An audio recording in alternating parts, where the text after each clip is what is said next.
Fresh out of the shower, this guy is about to go about his day. Until he isn't. Something stops him cold. His shadow is gone. His first instinct is to brush it off. Must be the lighting, right? Except every angle he checks, every surface he scans, nothing. No shadow anywhere. He tears through the room looking for it, and still comes up empty. Then it finds him first. Standing completely separate from his body, his shadow is just there, waiting. For a solid second, every rational thought evacuates his brain. The questions hit fast. Is it sentient? Is it hostile? Is it about to end his morning in the worst possible way? But then something clicks. Instead of running, he leans into the curiosity. What if this thing actually listens to him? He steadies himself, hesitates just a beat, and tells it to raise its hand. It does. No delay, no resistance. Instant. Yeah, whatever normal was, it's gone now. And honestly, this isn't even the first weird thing that's been happening to Jiang Yu lately. It started with his eyes. A dull, persistent pain he couldn't explain. Then came the health bars floating above people's heads like some kind of live game overlay. And then things escalated. Visions started crashing into his reality. The city, reduced to wreckage, monsters tearing into each other across the ruins, brutal and relentless. And just as fast as it came, gone, snapped back to normal. Clean streets, oblivious people, like nothing ever happened. Most people would have stopped there and called a doctor. Jiang Yu did not get that memo. Because on top of all that, he found a tattoo on his chest. One he definitely did not get voluntarily. It pulses with something dark, something that feels like it has weight. And now, add a living shadow that takes orders to the list.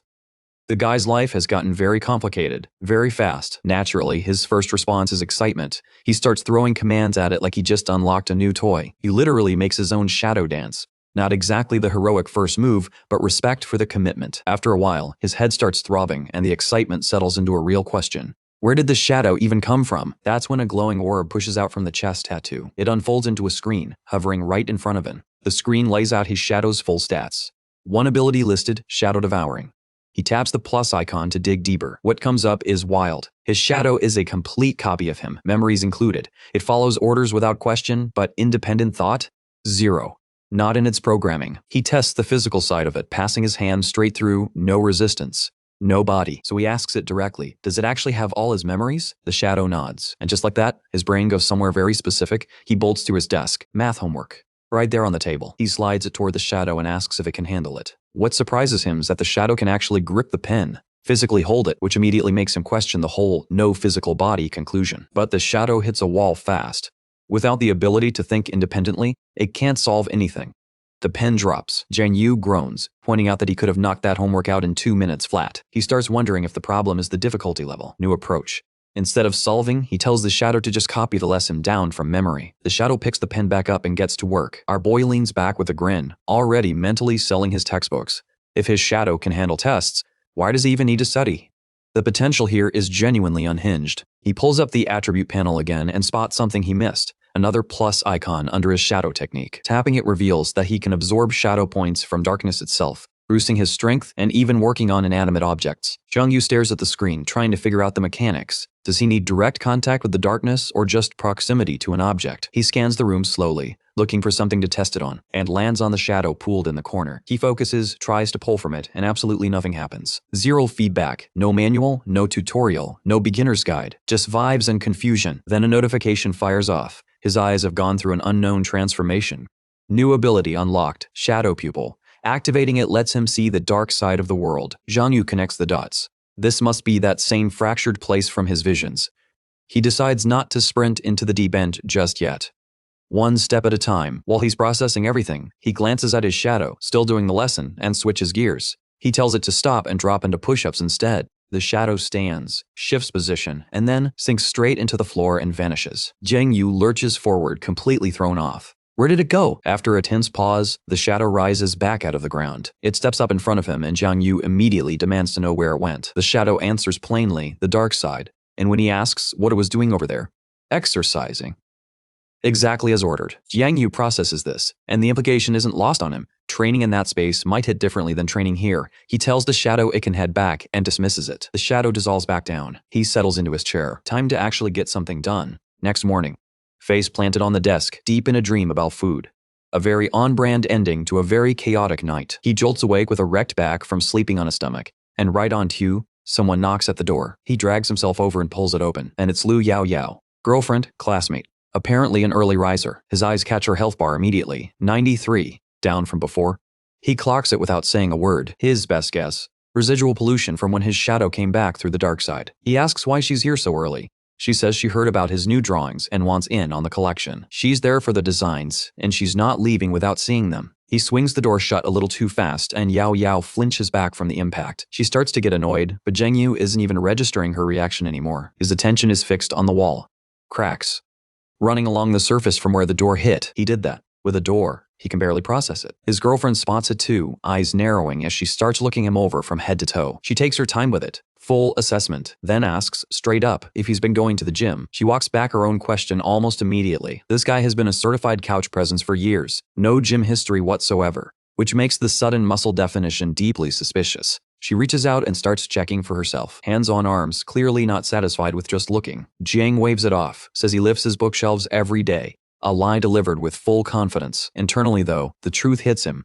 The shadow's training transferred directly to his body. All of it. She isn't buying the bookshelf story for a second, and her mind goes straight to enhancement drugs. She tells him there's still a window to come clean, delivered with full seriousness. Jiang Yu fires back with a sarcastic comment about her talking too much. And before he even finishes the sentence, she grabs his arm and reaches into her back pocket with her free hand.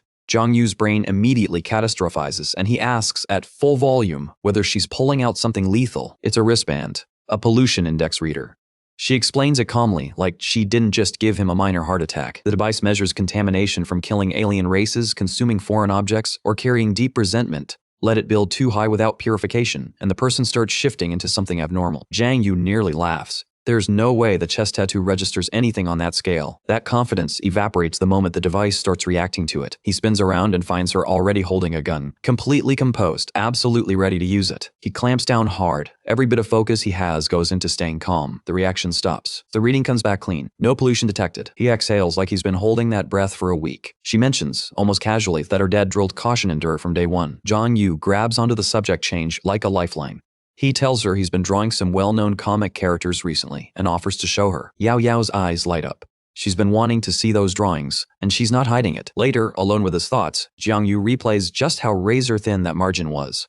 One wrong move and the whole thing unravels. He pulls up the system window and a stack of notifications is waiting for him. His shadow has been grinding through the night in the shadow world, racking up shadow points the entire time. Reading through every alert, Jiang Yu realizes the growth isn't subtle. His shadow has gotten significantly stronger. The number hits him harder than expected. Has it seriously been training this whole time without stopping? He can already feel it translating into his own body, the shadow's effort bleeding directly into him. But feeling progress isn't enough. He decides the current routine is too easy. Time to make it brutal. He loads up the shadow with push-ups and planks. And not the standard kind either. We're talking 2-finger push-ups on one hand. That's not a workout. That's a statement. Tiger pose push-ups follow, then full martial arts movement drills and squats.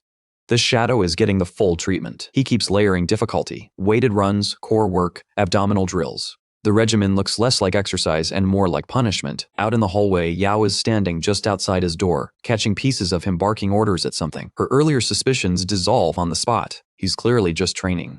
She was overthinking it. Everything is fine. She heads home satisfied, comic in hand, none the wiser. The story shifts. Year 99 of the disaster calendar. January 20th, day 1 of the shadow. And that shadow does not sleep. It trains through the entire night without a single sign of fatigue. Every rep it completes, Jiang Yu absorbs the results. He thinks about the younger generation around him, comfortable, stagnant, and decides that's not a path he's willing to walk. The following day, he pushes the program further, and the output is undeniable. The results are coming in fast. He half jokes to himself that he could probably drop Yao Yao with one punch now, then immediately decides that's not good enough and gets back to work. Uncle Lee swings by for a visit, night patrol veteran, missing an arm, getting on in years. He doesn't notice anything different about Jiang Yu. Meanwhile, Jiang Yu is quietly doing the mental math. 3 Uncle Lees, 10 Yaos, 1 punch each. He keeps that math strictly to himself. The next day, he pushes harder. He knows a life without reaching for something extraordinary isn't the life he wants, and that conviction starts driving every decision. January 24th, shadow training runs in the background while Jiang Yu handles his own tasks up front. Parallel operations, maximum efficiency. January 25th, same rhythm. Shadow grinds, Jiang Yu works. The system is holding. January 26th, he actually attempts to train himself this time. He taps out after 10 push-ups. The shadow remains unimpressed. The shadow point growth is the real problem though, crawling pace. 8 points accumulated so far, and he needs 10 just to unlock shadow possession. At this rate, he starts doing the math and doesn't love the answer. Then it occurs to him, What if he steps into the dark side himself? Could that accelerate the whole process? A black swirl bleeds up from the floor beneath his feet. It pulls at him slowly, drawing him in. He sinks through the floor and crosses over to the dark side, then stops. He's still in his room. Exact same walls, same layout, just darker. He genuinely questions whether the transition even worked. He heads outside to find out. The answer becomes clear fast. The dark side accessible from his room is a dead end. Literally a copy of his four walls. If he wants to actually explore, he needs to leave first, so he does. Outside, the dark side mirrors the real world almost perfectly. Same streets, same structures. Jiang Yu scowls at how anticlimactic it looks and keeps walking. A sound from behind him. He turns, maybe someone who knows this place and can point him in a direction, not even close. Something lunges at him from behind. He moves just fast enough. Red eyes, grotesque frame, definitely not here to talk. It comes at him again and again. Jiang Yu keeps slipping the attacks, not engaging, just surviving. He calls up his shadow circle and drops into it without hesitation. He punches back through to the real world, and the creature stays behind. Escaped. Barely. His heart is hammering. That thing came out of nowhere. No warning, no provocation. The only reason he's standing here is because weeks of training made his body quick enough to react in time. He's not scared anymore, though. He's annoyed. That creature tried to kill him. And that's not something Jiang Yu is willing to let go. January 28th, he goes back in, finds the creature, and engages. This time he takes a hit. The 29th, another attempt, another failed revenge run. The chest shot he takes that day is worse than before. January 30th, 3 hits land. 6% of his HP gone in one session. He takes a mandatory rest day. Back home, Yao is tending to his wounds without much comment. She asks the obvious question. Did someone do this to him? Jiang Yu tells her these aren't wounds. They're medals. He means it. She rolls her eyes and tells him he's going to get insufferably arrogant once that body of his is fully developed. He deflects and pivots to something more pressing. The martial arts exam coming up. What's her plan? It's about a month out, and he wants to know her strategy. Based on her reaction, it's clear she hasn't spent much time thinking about it. This era has reshaped everything. The cultural and entertainment industries have essentially collapsed. Artists and creators have slid to the bottom of the social ladder. Nobody cares about entertainment anymore. What people pay attention to now is power, policy, and survival. The Night Patrol has become the new celebrity class. Respected, sought after, aspirational. Getting in requires passing a state-mandated martial arts exam, and those who clear it step into a completely different life. Yao Yao drops the news plainly. She doesn't want to take the exam. What she actually wants is to study music, and Jiang Yu did not see that coming. He tells her to go for it, genuinely, but quietly wonders how that conversation with her father is going to go. Her father is a senior-level figure in the Night Patrol, the kind of position that carries serious weight. Yao isn't worried about him, though. What she's dreading is the new legislation, the rule that makes this year's martial arts exam mandatory for everyone. No exceptions. Jiang Yu takes it in stride. The government doesn't factor in personal preferences. Students across all qualification levels have been cleared to apply. That's just how it is. Yao Yao sighs and acknowledges reality. With the pressure the Night Patrol is under right now, she'll almost certainly end up taking the exam whether she wants to or not. Jiang Yu's mind drifts back to that device she brought to the test before the instrument Lu had on her. He also remembers that day being full of little details he had to work hard to keep hidden. He's hoping, quietly, that his particular situation won't put him in anyone's crosshairs. He asks her directly, can that reagent she used detect alien species? She shuts that down quickly. It only detects. It doesn't repel. And if he ever runs into something genuinely dangerous, her actual advice is to run, call for backup, and do it before he dies. Very reassuring. He tries to push for more details on what genuinely dangerous looks like, but she smoothly redirects the conversation. She notes that his injuries are healed, says she'll be back shortly, and starts heading out. Jiang Yu calls after her, asks if she can get him access to the basic paranormal documentation her family has. She pauses and asks if he's thinking about the public exam. He explains the martial arts test is mandatory this year, so he'd rather understand what's out there in advance. He also mentions he's developing a comic concept built around superhumans and alien blood. That last part grabs her full attention. A superhuman comic. She wants every detail. He lays out the premise. A skinny kid named Ben, chronic target for bullies, but genuinely decent at his core. Through the support of his teachers and peers, he gets selected by the Night's Watch and joins the Super Warrior Project. Extraordinary willpower. A serum injection that reshapes him entirely. Ben becomes Captain Ben. Powerful. Transformed. A leader. The twist. Instead of sending him straight to combat, the Night Patrolman deploys him into elite social circles. High-end gatherings, wealthy families, noble company. Strategy over brute force. Jiang Yu keeps building out the story beat by beat, while Yao listens in, completely locked in. Afterwards, she walks him over to her house, just down the same street. They head up to her room, and she tells him to wait while she goes to her father's room to grab the materials he asked for. On her way out, Jiang Yu stops her. He spotted a comic sitting out. Sibling love story. Not exactly what he expected to find here. She clarifies immediately, not hers. A friend left it. She moves on, parting instructions. Don't touch her things. The second she's gone, Jiang Yu looks around the room and thinks she really hasn't changed at all. The musical instrument still sitting in the corner, clearly never thrown away. She always dragged him into listening sessions as a kid, whether he wanted to participate or not. He did not want to participate or not. He hits play on one of her old tapes. The music pulls him back. Childhood memories. Pieces of something simpler. Yao Yao walks in and catches him mid-moment. She asks if music has finally gotten to him. He surfaces from the memory. She reminds him that he used to be completely unable to identify a single instrument. He pretends not to hear that. He brushes past her comment and his eyes land on a VR device. He puts it on and immediately drops. Not in the room anymore. Falling. The virtual reality doesn't feel virtual. It feels like somewhere real. That place below is dense with danger, taboo, unstable. Like the concept of disaster given a physical location. Alien species originate there, bleeding out of that abyss and pushing destruction into the real world above. Jiang Yu stares into it and wonders, are these the same creatures he glimpsed at the hospital? Between the abyss and the real world sits the shadow layer, the dark side. It's technically part of reality, but it exists in the gap.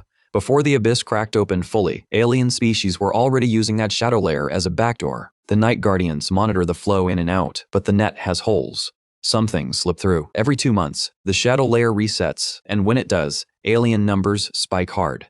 The window for elimination is short, and missing it has consequences. There's a serious warning attached to the shadow layer. It actively degrades human combat effectiveness, and anyone above the 4th level is strongly advised to stay out.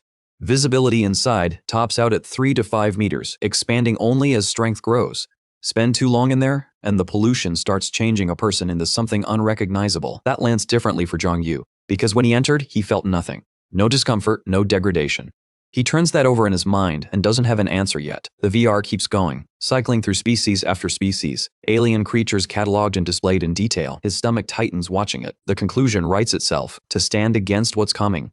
Ordinary strength isn't even in the conversation. Whatever force he builds has to be enough to match them, anything less, and the fight is already lost before it starts. A figure appears in the feed, and Jiang Yu finds himself staring, wondering if that's what extraordinary actually looks like in practice. Whether passing the martial arts exam even gets him anywhere close to that level is a question he genuinely can't answer. The extraordinary aren't just humans who train harder. They're primarily aliens wearing human bodies, deployed specifically to push back against pollution and the species that carry it. And the cost of dying as one of them is steep. There's a high chance the body doesn't just stop. It shifts. Which is why every extraordinary being has to burn through their remaining strength before the end, because the alternative is transforming into something monstrous. Something that keeps moving long after the person inside is gone. Jiang Yu pulls the device off.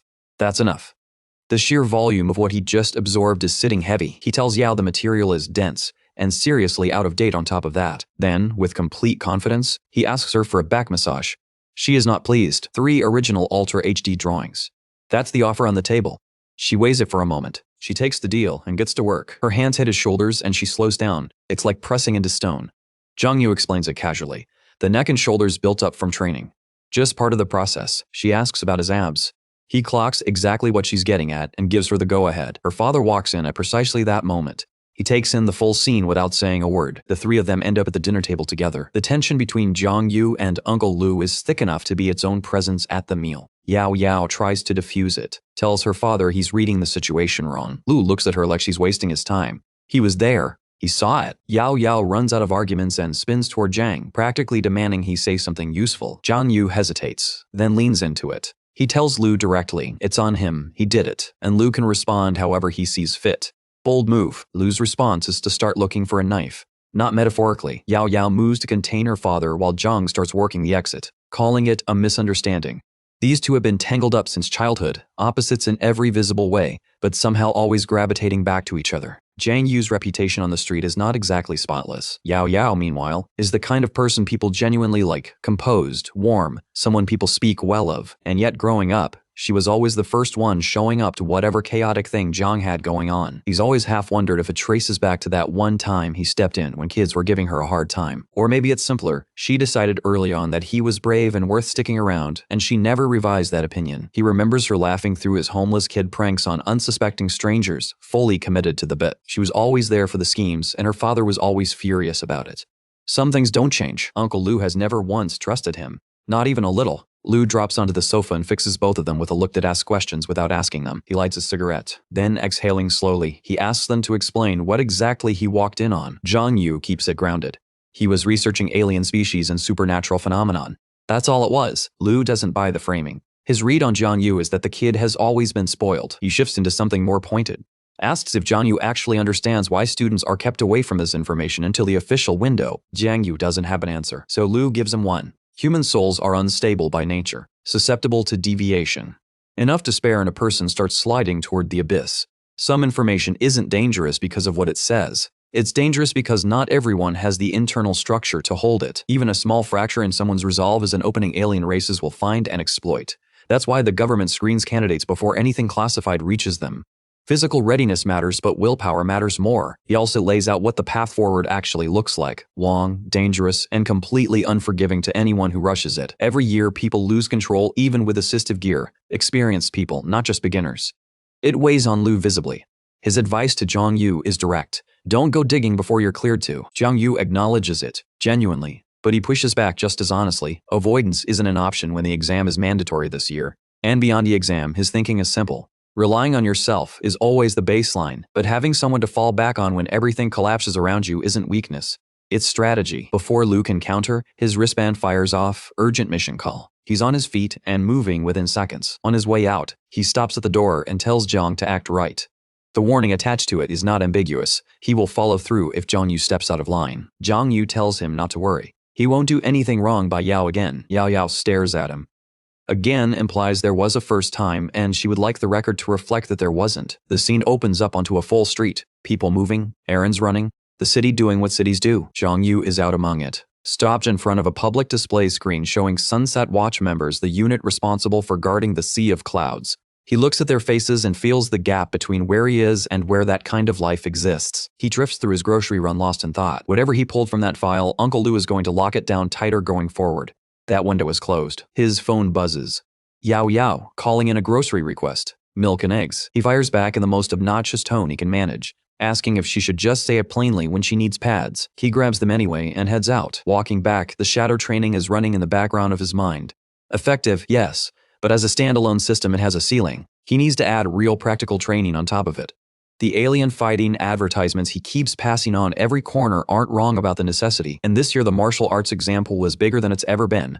The competition isn't shrinking. He tips his head back and looks at the sky. Dark in the way that feels like it means something. Something in his gut says the bad thing isn't distant anymore. It's incoming. He shakes it off.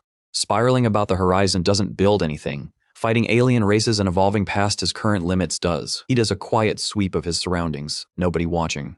He steps into the dark side. The shift happens, and immediately something registers. A figure moving toward him. HP at 14%. That's not someone exploring. That's someone barely surviving. The closer the figure gets, the more Jiang Yu recognizes him. A kid from the same street. Young, badly torn up, running on fumes. Jiang Yu asks what he's doing on the dark side. The kid's legs give out before the answer reaches his lips. And from behind the fallen boy, the creature moves into view. The same one. The one Jiang Yu has unfinished business with. Two more figures, small, crouched, pressed into the shadows nearby. A boy and a girl hiding. The picture completes itself fast. That creature has been working through all of them. Something in Jiang Yu goes cold and then hot. He's not dodging this one. The story rewinds. Back to how the young lad ended up here in the first place. He's a night guard, just wrapping up an overtime shift. He's exhausted in the specific way that comes from too many long shifts stacked back to back. He catches himself thinking that if he'd known what this job actually cost, he might never have taken the exam. Then he hears it, a voice calling out. Someone in trouble. He looks over and sees two kids being dragged toward the dark side like something underneath is pulling them in. His training catalogs what's happening, but finds no matching case. Alien species are supposed to cross into the real world, not drag people back the other way. He's never seen this. Nobody briefed him on this. The kids are screaming, still being pulled. He doesn't hesitate. He shouts that he's coming and sprints toward them. He grabs their hands and holds. And the dark swirl takes all three of them. They land on the other side hard. The kids don't understand where they are. The crying starts immediately. The young guard takes stock. Dark side, off duty, no weapons, no pollution control gear. The math is brutally simple. He came here to save two kids, and now all three of them might die. He barely finishes the thought before a monstrous alien fills the space in front of them. The kids press back in terror. He attacks. The creature vanishes. But that's not reassurance. That's just round one, and there's no way out that he can see. He scans the area. More of them, positioned across the dark side like they own it. Because in here, they do. Any one of them could move at any moment. He mentally reaches for his combat training and comes up mostly empty. Years behind a desk have done their damage. Worst possible version of this situation. Cut off, outgunned, and responsible for 2 kids who can't fight and won't stop crying. Both of them are still at it. His only real move is his wristband distress signal. He fires it off and waits. Signal sent. Band removed. The wristband can buy the kids some temporary protection against pollution. Keeping it for himself at that point would be pointless. He hands it to them without debate. The little boy looks up at him with one question in his eyes. The guard tells him they'll make it. Then sends both of them to find cover while he faces what's coming. He thinks back. 18 years old, military strength exam cleared, acceptance into the Great Powers Department at university. That version of himself felt like the beginning of something enormous. First year, he put his foundation work in. Every drill, every session. He was going to be a fighter. He decided. Second year, he took down an unclassified alien. He remembers how that felt, like confirmation. Then the ceiling appeared. In a world built on supernatural ability, raw effort only carries a person so far. Natural talent draws a line, and working harder doesn't move it. He refused to accept that for a long time, but the line didn't move. Eventually, he had to stop fighting it, stepped out of the military forces track and into a regular night patrol position. A good job. A safe one. Just not the one he'd imagined at 18. The flashback dissolves. The monster is right there, closing the distance fast. 4-dimensional, mid-range, first class, half animal. Not the bottom of the food chain, but not the top either. The classification matters. It tells him exactly how much trouble he's in. It swings first. He answers back, landing a counter that connects. Something about the way it moves tugs at his memory. Familiar, like he's encountered this pattern somewhere before. Then it catches him completely off guard and drives the point home. His mind processed the opening in time. His body didn't get the message. The monster doesn't wait. It comes in again. He throws himself out of the way and starts putting distance between them. But the dark side is already working against him. His body feels like it's being filled with lead. Every joint screaming like needles are being pushed through from the inside. Waiting it out isn't an option. The pollution will finish him before the monster does if he drags this out. He sets his feet and draws back for a full strike. Shadow blindness. He channels it and fires. The creature staggers and goes down, but the victory costs him immediately. Blood starts showing, and the reason is brutal. Every time his supernatural ability activates, the pollution spikes with it. Weak willpower, low qualification. People like him don't get to chain abilities together. The only reason he hasn't collapsed already is that he's barely used his powers since moving to civilian work. The monster drags itself back up. He locks eyes with it, and something in him settles. He's not walking away from this. It charges with everything it has. He goes down hard, blood in his mouth. What shocks him most isn't the pain. It's how quickly this creature adapted to his rhythm, and that's what stings. This is an average class species.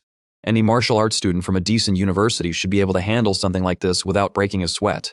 The gap between what he should be capable of and what he actually is has never felt wider. He knows he can't win. He also knows he's not going to stop. Night patrol doesn't mean much if it only applies when the odds are good. Buy time. Hold the line. Wait for backup. That's the only play left. He looks over at the kids, still pressed into the shadows, still terrified, and the monster hits him from the side. Back on the ground. This time the ground feels permanent. Something inside him starts accepting it. 15 years old, watching the people he loved die at the hands of alien species. That image never left. It's why he walked into the military exam at 18. It was supposed to mean something. 21, starting over as a night patrol trainee after the combat department let him go. 4 years and now.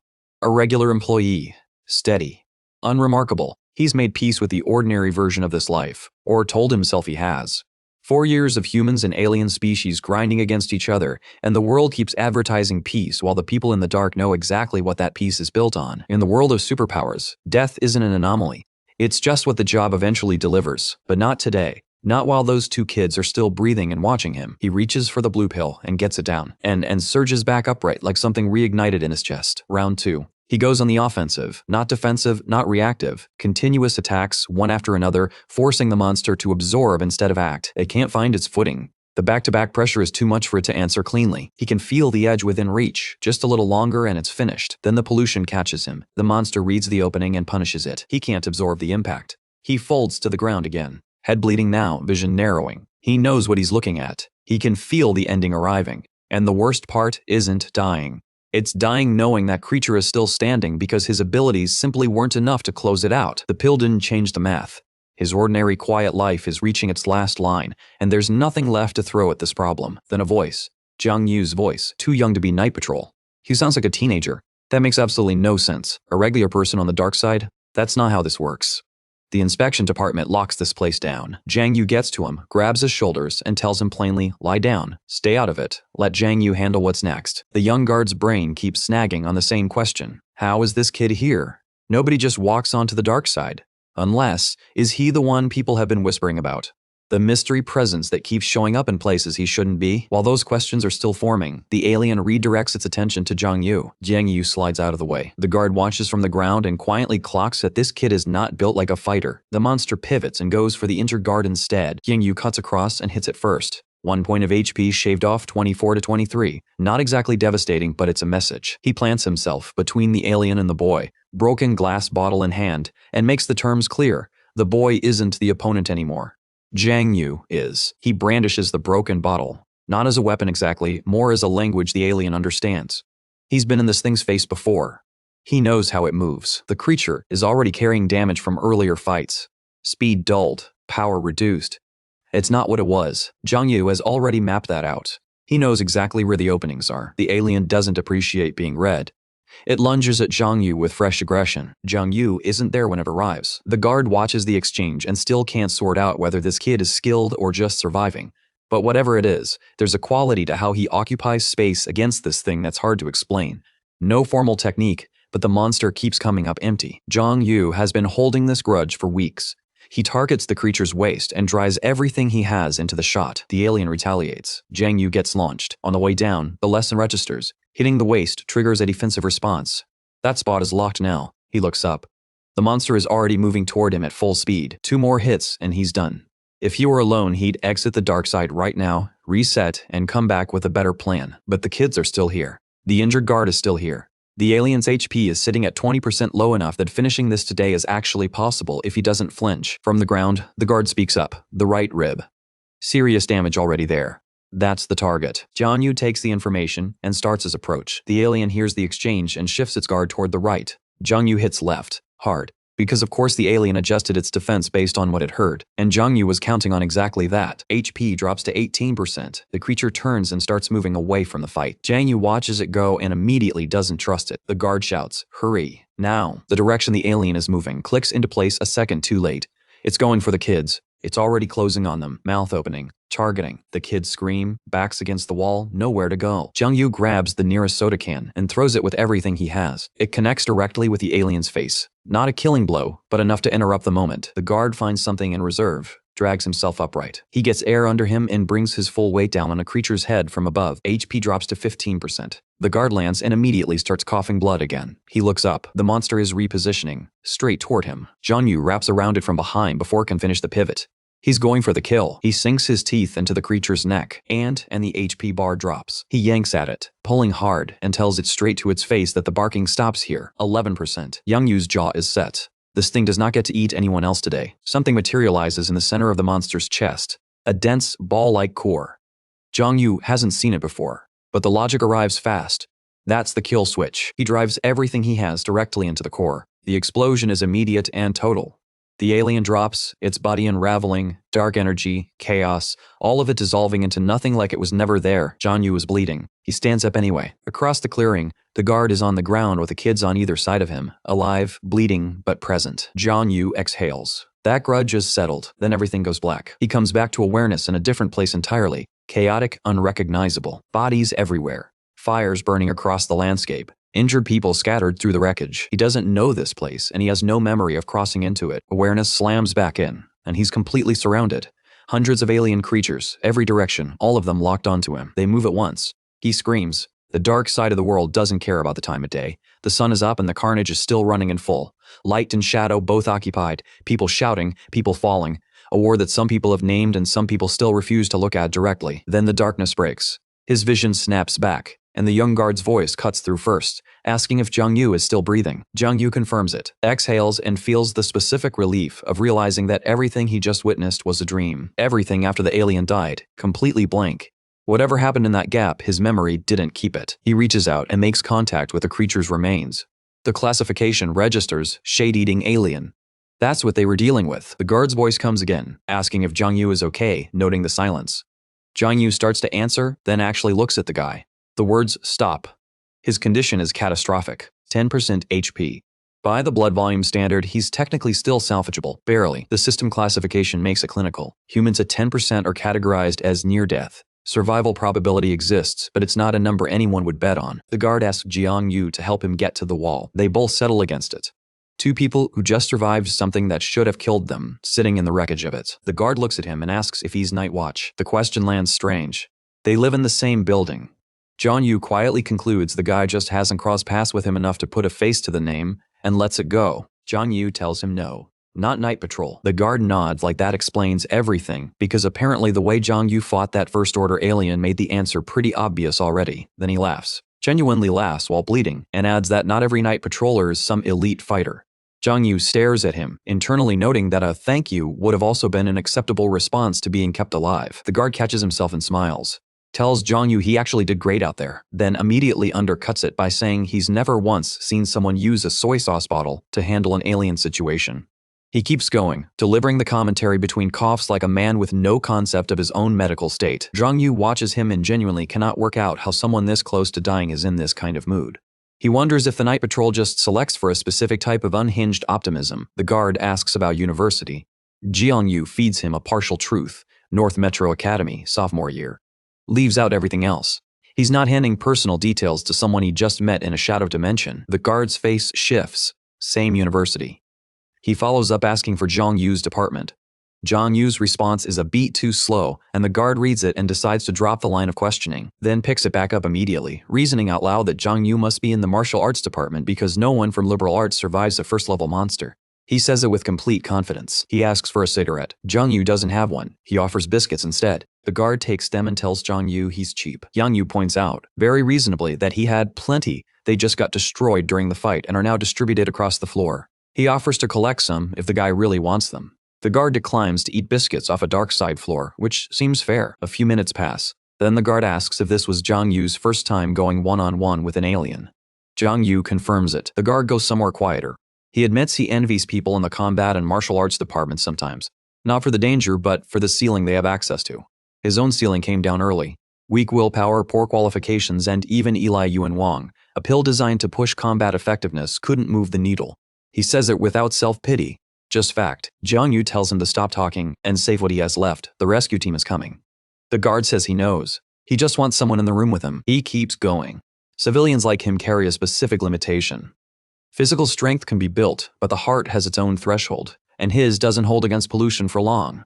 No amount of training changes that equation. Jiang Yu asks him straight, does he regret taking the martial arts path? The guard's fist closes. Yeah, he regrets it badly. What he describes instead is the life he actually ended up living. A desk job, some fishing around during slow hours, conversations with new recruits he trains on the side. He walked into a current he couldn't swim out of, and now it just carries him. Jiang Yu tells him to ease up on himself. At this rate, his body isn't going to hold. The guard says the signal went out a long time ago. Rescue should already be here. His eyes drift to the kids, both of them down on the ground nearby. That worry is still running underneath everything else. Jiang Yu moves to stand. The guard immediately warns him off. There are other species in the area, and Jiang Yu's ability to dodge them has a limit he's going to hit eventually. He tells him to sit back down and stay until backup arrives. Jiang Yu thinks to himself that this man is somehow more effective at wearing people down than the alien was, so he stays. And he listens. The guard talking through his past, the brave version of himself. The things he actually did before time and qualification limits caught up with him. Then the guard's tone shifts slightly. He asks Jiang Yu if he ever makes it back to university to pass something along to the head of the Supernatural Technologies Department. An apology. For not becoming what that department expected. For not even being able to finish a first-class monster without nearly dying in the process. He adds a second message. Thanks to Deputy Director Huang from the Academy of Supernatural Literature for the guidance. He admits with a tired grin that her speeches about passing the torch in human survival always made him feel a little embarrassed about how little he pushed himself. Jiang Yu tells him to hold on. He'll need a notebook to keep track of all these deliveries, or the guy can just come back and do it himself. The guard just says he's been carrying those thoughts for a long time and needed somewhere to put them. He mentions almost to himself that it would be good to walk through Northern Watch Academy one more time, then asks if Jiang Yu has any of those biscuits left. Apparently they grew on him. Jiang Yu tells him his taste is genuinely baffling. Spicy stick-flavored biscuits aren't even a thing you can find anymore. The guard just smiles and says, forget it. Then the air changes. Something shifts in the atmosphere. Heavier, charged. The guard says it quietly. Night patrol's here. Jiang Yu exhales, for real this time. Help has arrived. He grabs his bag and gets to his feet. The guard asks if he's coming along. Jiang Yu declines. He'll find his own way out. The guard smiles and tells him to travel safe. Jiang Yu thanks him and starts moving. He gets a few steps out and something makes him stop. He looks back. The officers are reaching the guard, reporting contact with a night patrol member and 2 children. Running through the standard check protocol, they assess his vitals. Blood levels still holding at 10%. One officer looks at the other and shakes his head. Jiang Yu catches it. The guard's health bar is moving and not in the right direction. The math doesn't add up. With what modern medicine can do, 10% should be enough to work with. The teleportation back is already pulling at him. But through the transition, he sees one of the officers stop and raise a salute. Jiang Yu reaches out instinctively. The bar hits 0, but the guard is smiling. That part doesn't change. Jiang Yu calls out "wait" and lands back on the street. Around him, regular people going about their day. Someone nearby thinks he just watched a performance. A broadcast screen activates official night patrol messaging. A reminder directed at special individuals: never surrender, not even when the final seconds are visible. If survival probability drops to near 0, there is a pill, compound number 3. The survival chance after taking it is 10%. The ones who make it through lose years off their lifespan. The guard took it to bring down that monster and keep those kids breathing. The broadcast closes with the standard words: remember the fallen, keep moving forward. Eliminate every threat. Patrol every sky and every street. Protect everyone. Hold out for something better. The night patrol faces what cannot be explained and fights it anyway. Every shift, without exception. Later, elevator, bloody clothes, the weight of the last few hours still sitting on him. He keeps turning it over. Did that man actually die? He was cracking jokes the entire time. In the end, all he wanted was a conversation before it ended. No ceremony, no recognition. He just disappeared. Quietly, like someone whose name most people never learned. Jiang Yu makes a decision somewhere in that elevator. It doesn't matter how small that man's life looked from the outside. He's not going to forget him. He decides, shower, then collapse. That's the whole plan. The mirror stops him. Health bar at 55%. His body feels like it's at 10, maybe less. The gap between what the bar says and what he actually feels is significant. Then he thinks about the guard, sitting at 10%, delivering jokes and life retrospectives like a man with nothing to prove. Physical training builds the body. But what that man had in that moment was something else entirely. Willpower isn't a stat. It's the thing underneath every stat. A voice from the living room cuts through the thought, loud and immediately familiar. Yao Yao, on his sofa, asking about the eggs because his phone has been dead and nobody can reach him, and she specifically asked for eggs. Jiang Yu angles himself away from her sightline. The bloody clothes are not something he wants to explain right now, and mentions casually that the New Year shopping rush has lines going around the block, then asks how she got in. Uncle Lee. Apparently, the daily takeout orders raised enough concern that Uncle Lee handed her a key and asked her to check on him.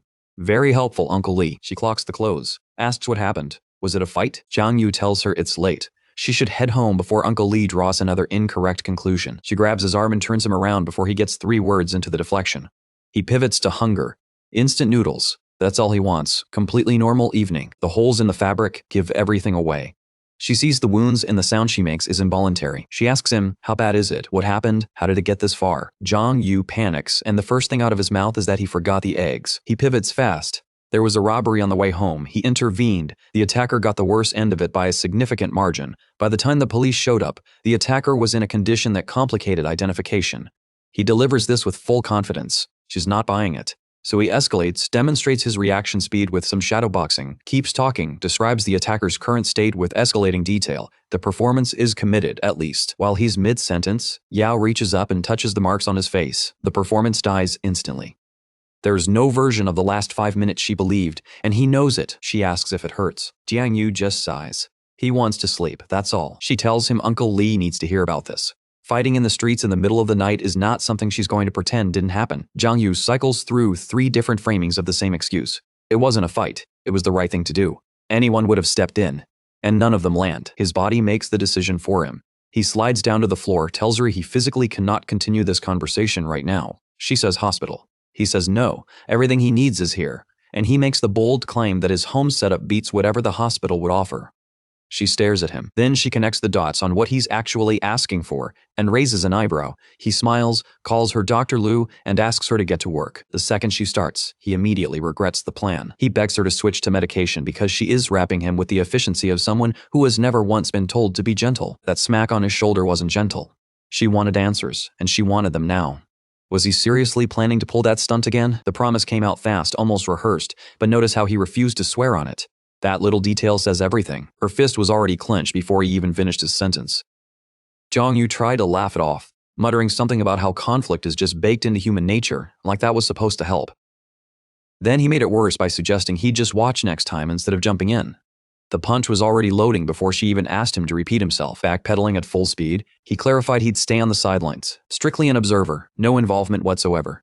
Whether she believed him is a different story entirely. That was enough for her. Yao turned and headed for the door. No goodbye, no second glance. Jiang Yu, apparently not reading the room, called after her and suggested she just stay the night since he had a big bed available. Her response, tongue out, no words needed. The door slammed shut. And that was the end of that conversation. He laid down, trying to let his body finally rest. Sleep didn't come. His mind kept pulling him back to the shadow world, specifically, the man he'd met there. The request was clear: guard the Northern Watch Academy. But then the silence stretched a little too long as something started nagging at him. He shot upright. He never got the man's name. Not once did he think to ask. The guy told him something that mattered, and Jiang Yu let him die a stranger. Right on cue, the system chimed in with a notification about the creature he'd killed in the shadow world. Ghost species, first level, rooted in the lower abyss. Shadow and darkness ran through its entire existence. The system flagged a warning: anyone marked by this creature becomes a sitting target for hidden attacks. Jiang Yu had taken it down with a fractured arm. Shadow points, now deposited. A question started forming: did kills automatically get logged, or did the Shadow Devour skill need to actively pull in the shadows for anything to register? Before that thought could settle, the system window for a brand new skill blinked into view: Shadow Assault, an attack that moves completely off the enemy's radar. The first hit lands before they even know something's coming, and the damage reflects that. Jiang Yu stepped into the center of the room and said the skill's name out loud, curiosity getting the better of him. Nothing, not even a flicker. His frown deepened. Either the system had a bug, or this skill needed an actual target to function. He shelved it. Testing would come later. Stats window, open. Name, Zhang. Attribute, Shadow. Shadow points accumulated, 14. Class assigned, Rogue, built entirely around striking from concealment. Abilities listed: Shadow Devour, Shadow Eyes, Shadow Form. Jiang Yu read through every description and genuinely couldn't figure out how the system generated lines like these. It felt less like a game and more like something alive was writing this in real time. Then the system dropped another update. His shadow had been fundamentally altered. Full control, plus the ability to merge with it entirely and enter a specialized form. Jiang Yu's eyes narrowed. Another new skill? Confirmed. Shadow Form was now active. Training while merged would accelerate his growth. His presence would bleed into surrounding darkness, making him nearly undetectable. Using it outside the shadow realm was possible, but it would burn through shadow points. And here was the part that made him stop cold. This form had no fatal body parts. A beheading wouldn't kill him. It would simply cost him a massive chunk of health. Jiang Yu stared at that line for a long moment. On paper, that sounded like an outright miracle. Then he found the catch hiding at the bottom. A beheading wouldn't kill him. It would just drop his health to exactly 1%. So instead of a clean death, he'd be walking around at 1% waiting for the next hit to finish the job. He screamed internally. A slow death with extra steps is somehow worse than just dying on the spot. Useful though, undeniably useful. He called his shadow forward, raising one finger deliberately. The shadow beneath him copied the motion without a single frame of delay. Zhang reached down and made contact with it. It moved fast, spreading across his entire body, pulling him in completely until he was gone from sight. He looked down at himself and barely recognized what he was seeing. The form felt alien, like wearing something that shouldn't fit but somehow did. He exhaled slowly, taking it in. Then instinct kicked in, and he launched across the room in a single burst. Everything behind him scattered from the force of it. The speed hit him like a realization. He was genuinely fast now, and the thrill of that was hard to contain. Strength test next. He grabbed the bed and lifted it without effort, raising and lowering it like it weighed nothing. Then he picked up a 100-kilo hammer and hit himself in the face with it. Not a scratch. His body absorbed it completely and he burst out laughing. This form was a different level entirely. A voice erupted from somewhere downstairs demanding the racket stop immediately. Satisfied, Jiang Yu dropped back to his normal form. He pulled up the system window, and something inside it immediately caught his eye. There was an option sitting there, waiting to be activated. He tapped through to read what it actually did. The description laid it out. His class authority was only partial, not yet awakened. Activating this would lock in a class-exclusive ability that no one else could ever claim. The fine print, though, mentioned risks. That word, risk, was highlighted in red. Jiang Yu's hand hovered over the confirmation. Then a second message appeared, almost like a counter-argument. Risks have a way of opening doors that caution keeps locked. He sat with it for a moment. Then he selected yes. Black matter poured out of the system window the instant he confirmed, and the confidence on his face dissolved into pure panic as it moved straight toward him. He didn't get a chance to move. The substance wrapped around him completely, sealing him inside a cocoon before he could react. A medicine bottle slipped from his hand and shattered on the floor. Every light in the apartment stuttered. A single drop of medicine hit the ground in the silence. The system delivered its verdict. Status, Hunter. A notification followed. If he failed to excel at hunting, hunting would end him. His attacks would carry bonus damage as a born hunter. Additional notes loaded in, guns, bows, and poisons were excluded from the damage bonus. Secrecy was non-negotiable. His reputation as a predator would either build him up or expose him. The third note didn't elaborate. It simply stated that even gods were not exempt from his reach. Jiang Yu turned his hands over slowly, processing every word he'd just read. Another notification arrived simultaneously. Shadow form, when active, pushed his lethality even further. Blood consumption to maintain his strength would drop significantly, and when a target's health fell to a critical threshold, an instant decapitation became available. At that threshold, the target's health bar would turn crimson and their fatal point would become visible only to him. Striking that spot would trigger the execution, and the target would be eliminated. The system added that the decapitation's effectiveness shifted based on his blood level, raw strength, and whatever capabilities the opponent brought to the fight. That detail snapped him back to his last battle. Was that the same mechanism that activated when he finished his opponent? The timing lined up. He just hadn't had a name for it until now. Absolute damage stacked with execution capability. The combination felt borderline unfair. He raised a fist, riding the high of it. Then something stopped him cold. The system had said something about risks. Jiang Yu stripped the bandages off fast, bracing for damage underneath. Nothing. Clean skin everywhere. Even the cuts that had gone deep were completely gone. Medicine didn't work at that speed, not even close. The answer clicked into place. Shadow form wasn't just a combat tool. It was accelerating his recovery. The next morning, Yao's friend pulled up Zhang's profile on her phone, a selfie with the caption claiming he'd taken 88 hits in a fight. The photo showed zero evidence of that. She relayed what Jiang Yu had messaged: human traffickers, a watermelon knife, and a running brawl from one end of the street to the other without flinching. The other friend, still staring at the screen, suggested they go check on him personally. Yao listened to all of it, then shook her head. She set the record straight. No fight happened. Jiang Yu spent yesterday getting chased by a dog.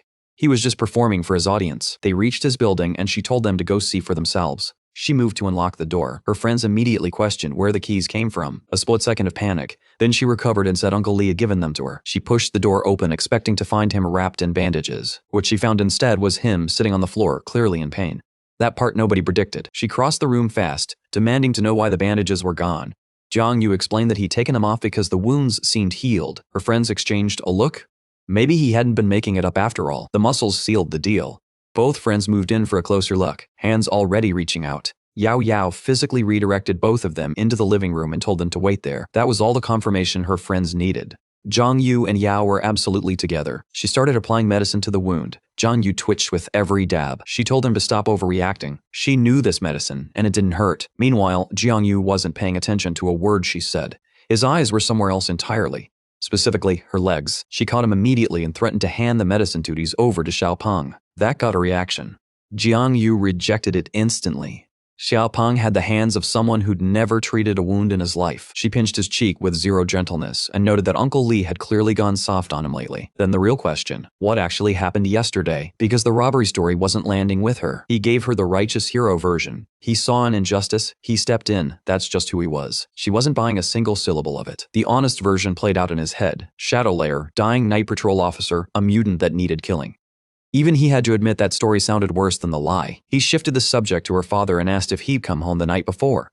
She said no and asked why he was asking. Jiang Yu dropped his eyes slightly and said quietly that being a night patrol officer seemed like a brutal existence, dangerous nights stacked on top of exhausting days. Yao went still when she heard that. He watched her and kept the rest of it inside. She already carried the worry. She didn't need him adding to it. The evidence wasn't abstract. Uncle Eli had lost an arm in that profession. The officer he'd met in the Shadow Layer hadn't made it past 20.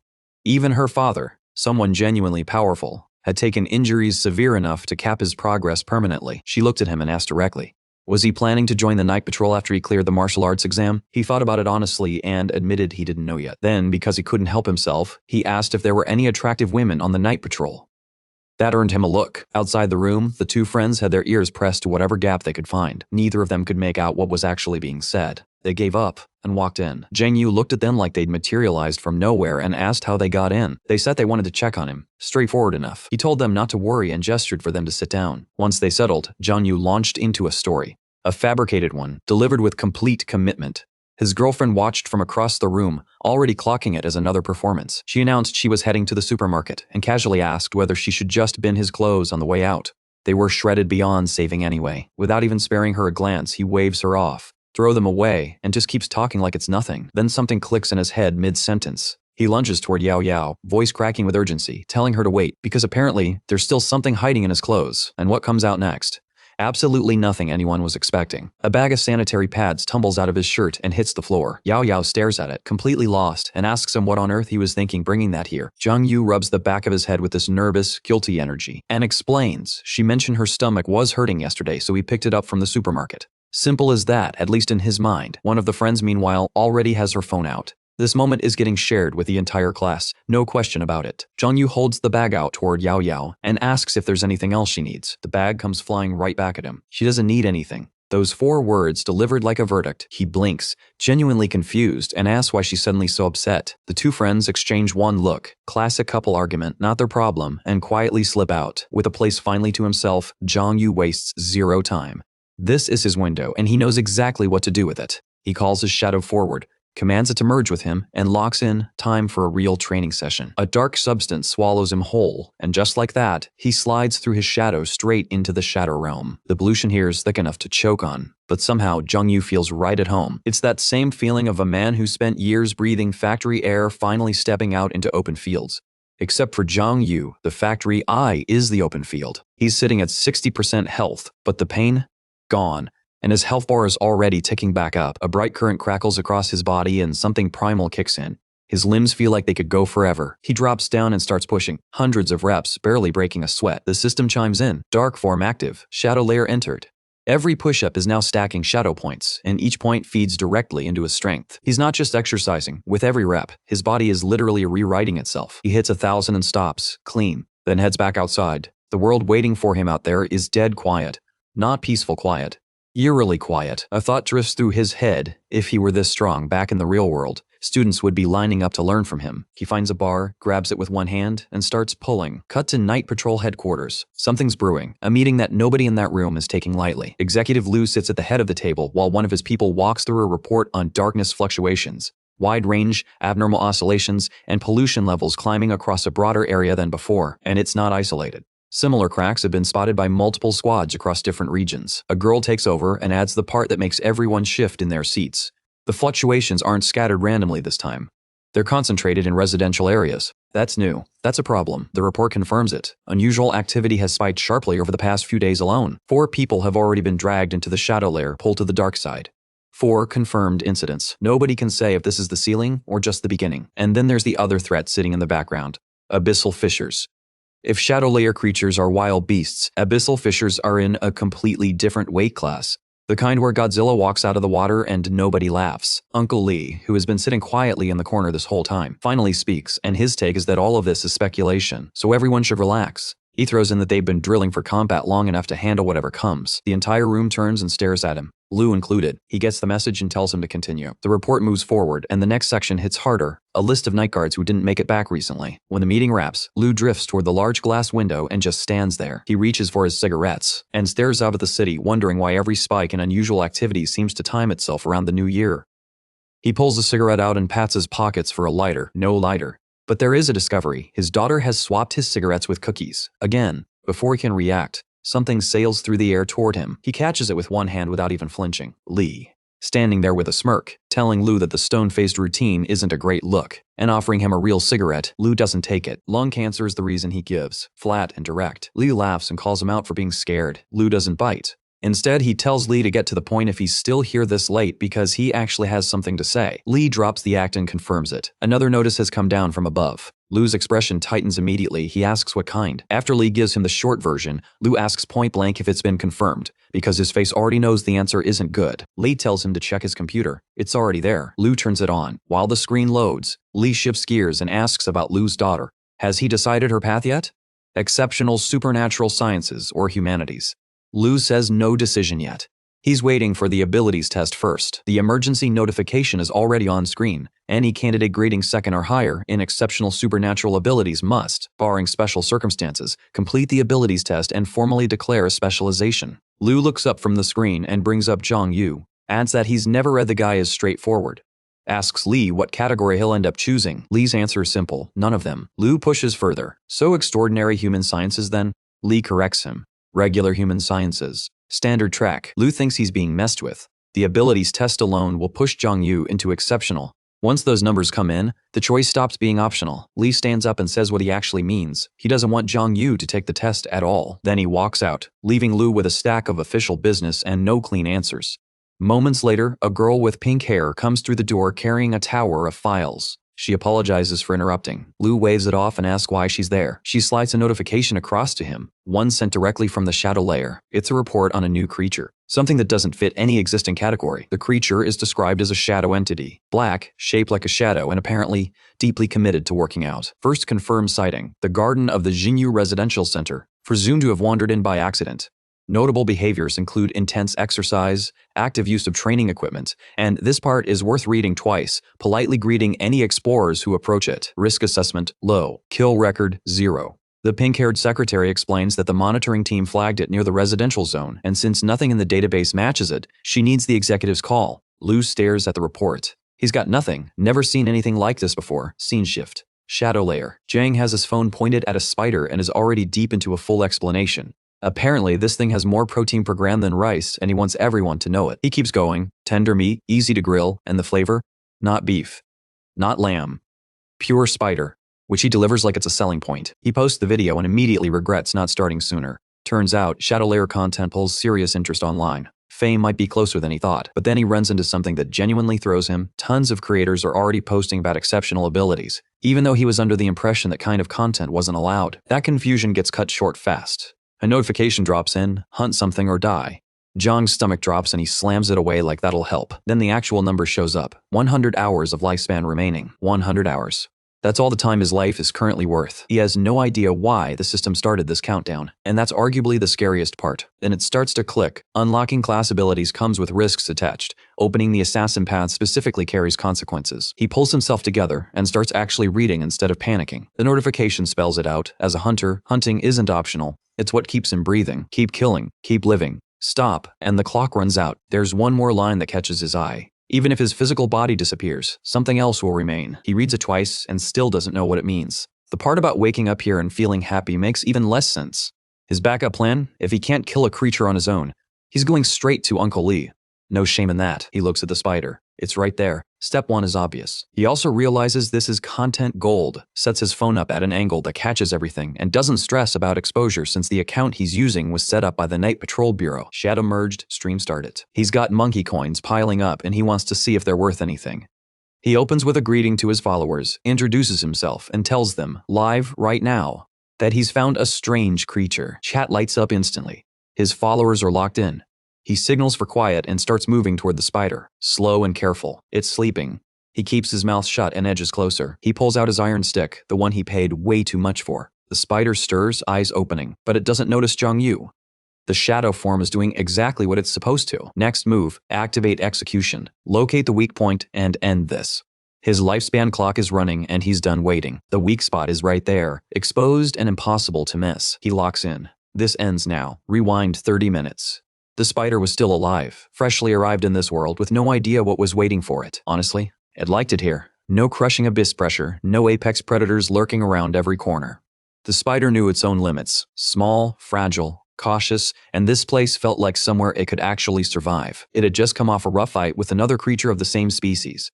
Took damage but walked away with a full stomach. Fair trade, all things considered. All it wanted now was a short nap to recover. Mid-sleep, something disturbs it. A boy, close and clearly about to attack, except the spider can't see him. Not even a silhouette. It doesn't wait around to figure it out. It relocates immediately. Unsafe spot. Move on. Then Jiang Yu's iron rod connects. Something drains from him on impact. Shadow points bleeding out. But the system feedback is instant. Hit the marked point and the real power comes through. The spider is already down to 40% HP, leaking fast. Jiang Yu lines up the follow-up strike. But timing is everything, and the spider gets him first. He braces for pain. It never arrives. What does arrive is the realization that his direct hit to the weak point did that.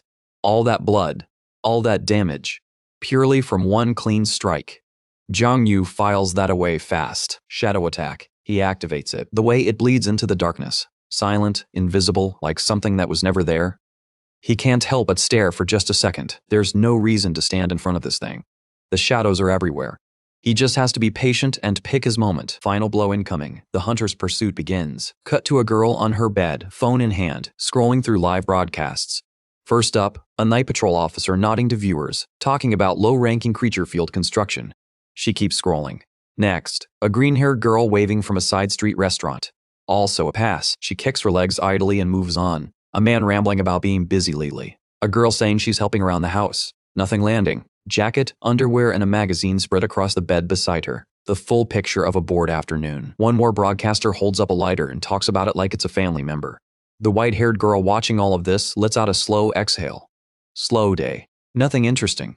She's been waiting for something, anything to happen. Then she stops scrolling. On screen, a guy who calls himself Yu, broadcasting from the northern capital, standing in an alley like he owns it. Strange creatures tear across the sky behind him.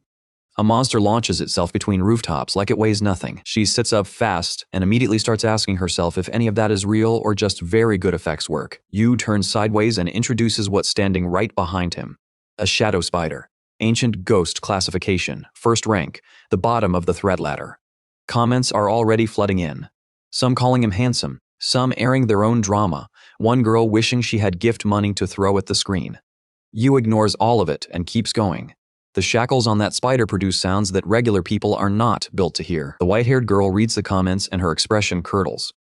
She mutters something about idiots and what their parents would think if they could see this. Then she stops, sits forward, and starts typing. Yu dissolves into a shadow and disappears completely. Her mouth opens. She genuinely asks herself, is this guy actually an exceptional being? A slow smile spreads across her face. Yeah, things just got interesting. Yu reappears, directly behind the spider, and then drives the metal rod straight into it. The creature screams and rears up on its hind legs. From the ground, a bright red beam erupts and punches clean through the spider. It staggers sideways, completely blindsided. Whatever that was, it didn't come from a direction it could predict. Then Yu steps forward and barely touches it. The spider spins around, furious, and Yu is already grinning. I'm here, he says. It lunges. He steps aside. It swings again. He's already somewhere else. He lets it exhaust itself and says what everyone watching is thinking. 8 legs, and it still can't land a single hit. Under her blanket, the white-haired girl is now fully upright, typing in real time about how fast he is. Then the spider shifts tactics. A massive purple beam charges and fires. Acid spreads across the ground in every direction. The spider thinks it has him, cornered, trapped. Then Yu's voice comes from somewhere above. He asks calmly whether the spider genuinely thought acid on the ground was going to stop him. The monster looks up. He's on a rooftop. No place, he says, is without shadow. He drops. The spider floods the area with acid again, going all in. And you walk straight through it, facing through walls like they aren't there. Announcing himself as a hunter of the shadows. He picks up his metal rod. He says the kills have blurred together in his memory. All that's left is his name. The rod goes into the spider's head. The creature lets out one final groan. He finishes it and says that name out loud. Yu. He presses his palm to the body and activates shadow swallowing. Pulling the darkness out of the corpse, black energy unravels from the spider and flows directly into him. White ribbons spiral outward from his body and then settle into a flowing white cloak. The hunt is finished. The viewers watching the stream are completely frozen. Some are convinced they just watched a movie. A few are already writing things in their comments that suggest they've developed feelings for this stranger. The white-haired girl presses her phone against her chest. She hasn't felt this kind of rush in a long time. She pulls up his profile immediately. Username, Killer Yu. Likes 722,000. Followers 89,000. She needs his attention. That's already decided. She hits follow without hesitating and starts thinking about how to actually reach him. A message goes out. Can she attach a star-rated assassination mission to his profile? High reward included? Back on the system side, the spider's full profile populates. First level, middle rank, ancient demon species. The markings on its body are a direct measure of its power and the pollution it generates. More complex patterns mean more danger. Staring at them too long has consequences. Abilities confirmed. Acid detonating seem aiming corruption. Killing it triggers sensory disruption as a side effect. Through Shadow Bite, Yu picks up 2 things. A Shadow Med ability and a stack of shadow points pulled straight from the creature. He looks at the summary and feels underwhelmed. He expected more from this thing. Then again, honestly, the gap in raw power was enormous. He only closed it by landing Shadow Attack exactly right. He checks the viewer count, 1.5 million. His grin comes back. He signs off with a casual wave, tells them that's enough for today, and cuts the stream before anyone gets the full picture. Let them wonder. A black thread suddenly coils around his arm, and it takes him a second to realize this is the shadow net he just unlocked. He points it at a nearby building and fires. The net grabs hold and yanks him straight off the ground. For half a second, his expression is pure panic, and then he starts laughing. The man just became Spider-Man, and he knows it. The joy lasts about 4 seconds. He hits the wall, face first, and drops. He catches a street lamp on the way down, hangs off it, and groans. More practice needed. A lot more. A stats window opens up. His lifespan is increased by 3 days. putting him at 7 total. 7 days. He was expecting more than that, and 7 days sounds better than it is. Creatures don't exactly line up to be hunted, and he is very much working without a safety net here. A third system reminder appears: a hunter lives in the shadows. The deeper he hides, the higher his reputation climbs. That reputation spike from the broadcast has already triggered something. New hunter abilities. Unlocking now. Target marking is live. He can designate enemies and expose their weak points, with the mark triggered by their fear and other negative emotional states. One catch: the mark only lasts 1 second. It extends as his reputation grows. Each use burns energy and gives away his position, so burning it carelessly is not an option. On the upside, while hunting a marked target, his agility and strength both spike. Land the kill during that window, and one of his stats or abilities gets a permanent upgrade. Unlike marking, hunting itself doesn't drain energy. But since the hunting window is tied to the mark's duration, he has to move fast and finish it clean to push his negative reputation higher. He rubs the back of his head and tries to untangle all of that. He wonders when exactly the authority system unlocked, and whether the live broadcast is what caused this sudden reputation explosion in the first place. If viewership is the engine, the plan writes itself. Hunt on stream, grow the audience, and let the new abilities stack up on their own. He rolls his shoulders. He's not done tonight. Then a red mark flickers into his vision and he stops, staring at it, trying to understand what he's looking at. Around the corner of one of the buildings, something massive is waiting. Purple. Spiked along the entire back. Built like a problem. He lets out a sound that's somewhere between a war cry and a laugh. Jumps off the lamp, hits the ground running. The hunt is already started. That grin on his face has crossed the line from confident into something a little unhinged. Scene cut. Apartment building. Our guy takes a hit directly to the face. He launches upright, clutches his cheek with both hands, and the sound he makes has no dignity in it whatsoever. Yao Yao is standing right over him, and she wants answers. Who is he fighting this time, and why does he look like that? She doesn't wait for the explanation. Disinfectant out, cotton wool already moving toward the wound. He tries the hero angle. Tells her she wouldn't get it. That he's on a path she can't really understand right now. She shuts that down immediately. What hero, she asks, comes home looking like this every single day? She tells him straight. He's out there showing off with skills he doesn't actually have. Before he can fire back, cotton goes into his nose. Her message is simple. Don't get involved in things above your level. He bites down on his frustration, then turns away with a smirk. She doesn't know that he could have healed all of this in seconds using his shadow form. He let it stay on purpose, just to give her something to do. That catches her off guard. She asks what he actually means by that. He grabs a water bottle and pivots hard. How about a movie instead? She shrugs, picks up her phone and starts scrolling. Nothing great on. But then she mentions, face slowly going red, that some YouTuber has been blowing up recently. He catches her expression and immediately asks who she's talking about. She doesn't say a word, just holds the phone up in front of his face. On the screen, his own shadow is introducing itself. You. Amnesia assassin. Hunter of shadows. The water goes down the wrong way. He chokes, sputters, and turns into a coughing disaster. She leans over, actually concerned, and asks if he's okay. Is he really that shocked by a video? He waves her off, gets himself together enough to ask, as casually as he possibly can, whether she's been watching this. 2 days, she says. Already a devoted follower. The guy is the most unusual creator online right now. Nobody's even close. He scratches the back of his head and mutters that it's interesting. But his mind is already somewhere else. If this blew up this fast, the night patrol has definitely seen it. That thought is not a comfortable one. She notices the shift in his energy immediately. Her advice, keep his mouth shut about whatever he knows. His personal situation won't affect public perception enough to matter. Then she suggests they just watch a real fight. Some mutant footage, nothing heavy. She reaches over and grabs his hand, pulling him closer to the screen, practically vibrating with excitement. She asks if he thinks the blogger is cool, because he should absolutely be taking notes. He says nothing. Just sits there staring at the phone, watching himself fight a spider on camera. She's already pulling up the next video. Apparently another creator has started breaking down the recordings frame by frame.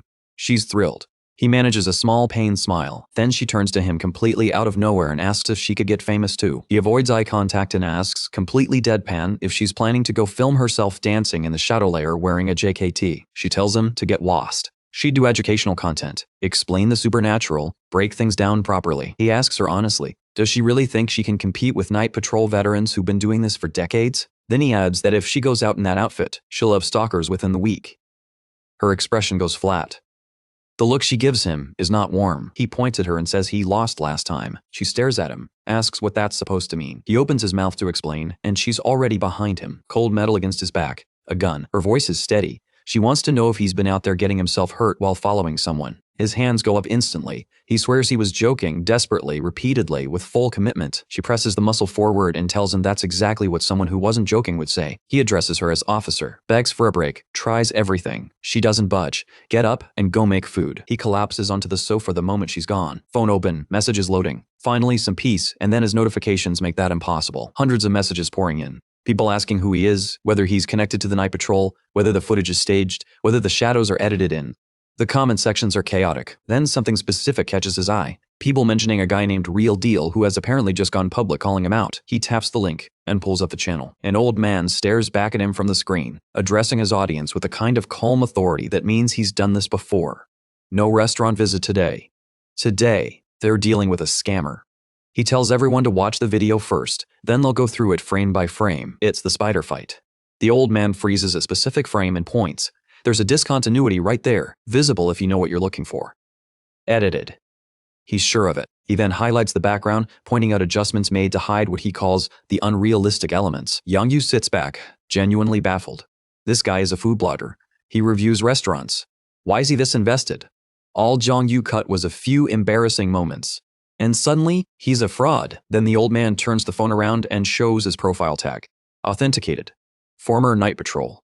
Claims he's killed more monsters than most people have had meals, and because of that, he can spot a fake from the first frame.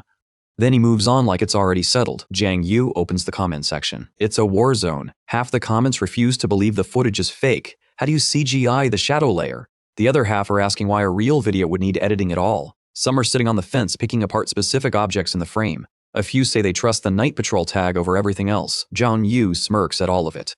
They don't understand what they're looking at. But they will, eventually. He stands up, stretches, and says it out loud. If the video is fake, then it's time to go hunting again. But first, the old blogger needs a response. He starts mentally drafting titles for the next video as he prepares to move. Shadow layer. He's through. Mini camera comes out of his pocket. He clips it to his jacket, adjusts the angle. Fewer creatures out here than yesterday. He notices it immediately. The shadow layer clears itself out periodically, apparently. Then something stops him mid-thought, and he asks himself what he's sensing. A level 6 creature, sitting in position, waiting to ambush other mutants. He tightens his grip on the club and grins. He wants to see exactly what a 6th rank creature can do up close. The hunt is on. He shifts one step to the side, positions himself at the edge of a rooftop, then stops, a slow breath out. A small tremor runs through him before he decides quietly to use the stairs instead. He reminds himself to stay controlled, no rushing. A hunter of his caliber moves with purpose, not impulse. Step by step, he descends. The creature pulls itself out of the wall and roars. Jiang Yu holds still and places his mark on the target. A magic circle materializes in front of the creature. It goes rigid, wary. Jiang Yu watches the reaction and feels the plan clicking into place exactly as intended. The mark is working. Whatever the creature feels right now, it doesn't have a name for it, but it's deep and it's real. Jiang Yu also clocks something else. This thing looks almost identical to a creature he's faced before. The bladed one. Evolve, maybe. He considers it for half a second and then shrugs. He's changed too, so it's only fair. No more waiting. He pulls the 6th staff technique and drives the blade directly into the creature's stomach. Its health drops to 45% immediately, and Jiang Yu takes that seriously, because that means there's still more than half a fight left. He steps back, launches himself upward, and triggers the hunt. System confirms, mark and hunt active, strength and agility temporarily boosted. 1 second on the clock. Kill it in that window and the reward multiplies. He comes down swinging. The creature sidesteps it and he hits the building instead.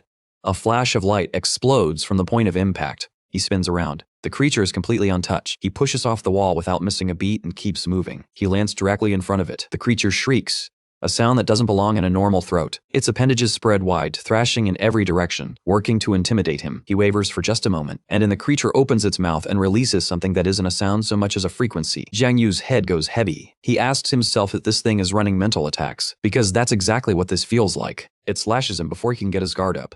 The hit lands clean. He lands a few feet away, checks his hands, and takes stock. 34% gone in one exchange. He's sitting below 66% health, and that creature barely tried. It's already charging again. Jiang Yu runs the numbers fast. Raw power won't cut it here. He needs a different approach. He starts moving, dodging everything it throws, staying just out of reach, letting it chase him, letting it get frustrated. He even talks to it while doing it. The whole area is loud with the echo of the fight, movement, impact, that shrieking, none of it subtle. The creature pushes forward, forward, forward, and then suddenly stops. Directly in front of him. Strange appendages extend from its mouth, and Jiang Yu is already gone. It searches. Turns, finds nothing. Jiang Yu comes from behind at full speed and calls it exactly what it is, a fool. It fell for the same trick. He's already thinking ahead. This creature evolved, but its habits didn't. Same patterns, same blind spots. This is still his domain, and today the creature loses. He unloads, a full sequence of strikes landing across the creature's body one after another. It roars. He doesn't stop. Doesn't give it a breath between hits. Its face is starting to crack under the pressure. He launches into the air, lines up the finishing blow, and freezes. He stares at the creature's face, and something stops him cold. That face. He knows that face. It belongs to the man the night patrol took away. John's mind refuses to process it. That person? He saw them get escorted out by the night patrol with his own eyes. How is he standing here like this? The creature's roar snaps him back to reality before he can spiral further. He stumbles backward, every instinct telling him to create distance. Then the monster turns and runs. Jiang Yu's mouth moves before his brain does. He shouts for it to stop, and he's already chasing it, telling it he just wants to talk. Which, in context, is a sentence nobody in this situation believes. After a while, his legs start losing the argument. He bends forward, hands on his knees, pulling air back into his lungs. His head is loud. Questions stacking on top of questions, none of them with answers. Then the system cuts through all of it, announcing calmly that he has successfully located his prey. He straightens up and reads the follow-up notification. Hunt nearly completed, prey vanished at the last moment, attempt marked as failed. Somewhere underneath all the frustration, he knows the math. More hunting equals more strength. That's the only path to authority, to outlasting death itself. But standing there in the aftermath of what he just saw, that logic feels thin. Is this really all there is? Find things and kill them? Is there something beyond the hunt? The system repeats its message. He says nothing. The warning loops again. Death is coming. Preparation is non-negotiable. Stay ready. It goes again. He drives his fist into the interface. He tells it to stop. It doesn't stop. He finally raises his voice and tells it to quit. Just quit. His mind wanders to the idea of heroes, the ones who throw themselves into danger for other people. He wonders whether this is where every single one of them ends up. His hand drops from his face. His own reflection catches him off guard, and the thought surfaces, quiet and cold. If he dies, does he become something like that too? Before the question can settle, magical energy ignites around his entire body, throwing off a glow that doesn't belong to any natural light source. He closes his fist. The decision is already made. No room for second guessing. He hunts, and he keeps hunting. He's reached the Cloud Sea gathering place, East Zone 1. He checks his phone briefly, then looks up at the sky. News reports flag this area as a hotspot for anomaly activity, which is exactly why he doesn't need to go looking. They come to him here. Dark energy and shadowy blue sparks curl around him as he scans his surroundings. A black hole tears open above a nearby building. He steps through it and lands on the rooftop without breaking stride. One look around and the count is already wrong. There are far more anomalies packed in here than he was expecting, though none of them are bold enough to cross past the building boundaries. Something is keeping them anchored. A sound cuts through the quiet. He locks onto it. Across the rooftop opposite him, a creature radiates a sharp, bright purple glow. He reads it immediately. Whatever that thing is, it's not a weak one, but its leg is wrecked. Health already significantly degraded before this encounter even begins. That's enough. He tells himself there's no backing down from this. He steps out of the shadows and closes the distance. The creature clocks him the instant he moves, and answers with a volley of magical energy orbs fired directly at him. He disappears before a single one connects. He reappears inside the thick cloud of dust, and immediately registers the difference. The creatures in this zone are sharper, faster to react, nothing like the ones in his usual territory. This one in particular is running on a different level of awareness entirely. He watches the red spots on its body slowly dim. He briefly considers whether the fading is connected to its heightened state, then moves past the theory. What matters is distraction. He needs to find a way to split its focus. The creature repositions, and in that shift, a window opens. He narrows his gaze, activates the ability, and locks in. A glowing magic circle flares around his eye. The mark is set. Meanwhile, back at home, Yao Yao is at the stove, back to the door, focused on the food. The door opens. Without turning around, she tells him he's late and asks where he's been. Then she looks back, and her father and Uncle Lee are standing in the kitchen. Her uncle's expression is already pointed before he even speaks. Is she cooking for Jiang Yu again? Her father sighs and says something about raising a daughter for another family's benefit. She waves it off immediately and asks why they're back early. Work wrapped up sooner than expected. And since they're rarely all free at the same time, they were thinking a restaurant might be nice. She tells him to forget the restaurant. She's almost done. Her father scratches his head. Her uncle steps in and suggests they save the restaurant for another day and just sit down together right now. Then he asks where Jiang is. She says she doesn't know. He probably went out somewhere. Her uncle is mid-complaint about how Jiang could just leave Yao Yao to handle everything when the door bursts open. Jiang announces that he's starving before he's even fully inside, kicks off his sneakers at the entrance and asks what she cooked, because whatever it is, it smells incredible. Still riding the energy, he holds up her favorite candy and cheerfully mentions he got bitten by a large dog while buying it. Uncle Lee puts his hand over his own face. The room goes completely silent. Everyone is looking at Jiang. He looks back at all of them and stops moving. The lollipop disappears back into his pocket. He needs an excuse and he needs one now. He explains that a dog was chasing him on the way over, which is why he seems a little off. Uncle Lee raises a hand before anyone can respond. It's rare to have time together like this. No reason to ruin it. He tells everyone to sit down. As Jiang Yu settles in beside him, Lee pats his shoulder and tells him that it's fine to get into a fight once in a while at his age. Uncle Lu pours himself a drink and, completely unprompted, remarks that there's nothing wrong with a young guy showing off for a girl he likes. Then he mentions, casually, like it's nothing, that he saw him walking with someone earlier and asks who she is. Yao Yao answers before Jiang can open his mouth. Yu Zhiyer. Their father nods slowly and lists her qualities like he's reviewing a candidate. Good-looking, sharp, neat, well-built. Adds that if he were younger, he would have gone all in for someone like that. Then he lifts his glass. Jiang Yu shifts uncomfortably. He genuinely cannot believe his uncle just said all of that with Yao sitting right there. Her face has gone completely red. But she raises her glass anyway. His dad notices him just sitting there, tells him to pick up his glass. Jiang looks over at Uncle Lu with a grin and drinks the whole thing in one go. Uncle Lu watches him do it and decides to let the kid have his moment. Jiang Yu pushes him toward the food and points out that he's been out all day. Home-cooked food doesn't come along that often. Uncle Lu laughs and agrees. He adds that with Yao Yao cooking at home regularly, it makes sense her skills are this good. Uncle Lu looks up from his plate with open disbelief. At his place, it's takeout every time without fail. The spread in front of him right now makes it obvious she put serious effort into this, and specifically into this meal. Jiang Yu glances at his uncle with a quiet smirk. Round goes to him. The toasts keep coming as the meal goes on. When it's time to leave, Yao Yao and her father head for the door. Jiang sees them off from the entrance. His uncle and Uncle Lu exchange goodbyes, and Lu grins at Yao as she waves. The door closes. Jiang Yu picks up a bottle and asks if he's thirsty. Lee says no and settles into the sofa. Jiang Yu walks over, still drinking, water catching on his chin. Lee is quiet for a moment, looking at nothing in particular, then says he has a question. That catches Jiang Yu off guard. He asks what it is. His uncle looks at him directly and asks whether he's awakened his abilities. Jiang Yu goes still. Eyes open just a little too wide. He tries to laugh it off and asks what awakening abilities even means. Lee tells him flatly 20 years in the night patrol. He knows exactly what those injuries look like the second he sees them. So what actually happened? Jiang Yu sits back down and tells him it was about half a month ago. His uncle follows up immediately. How did it happen? Jiang Yu turns to him with a half smile and asks if this is an interrogation. Lee rolls the cigarette between his fingers and tells him to relax and just talk. Jiang Yu thinks for a moment and admits he doesn't fully understand it himself.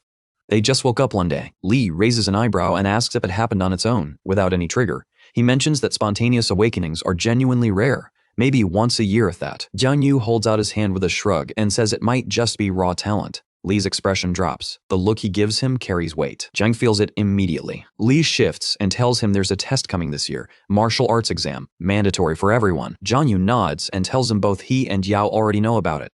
Lee pauses and asks if Yao was aware too. Then Lee's tone changes.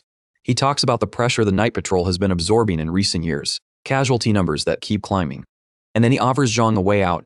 Skip the martial exam entirely.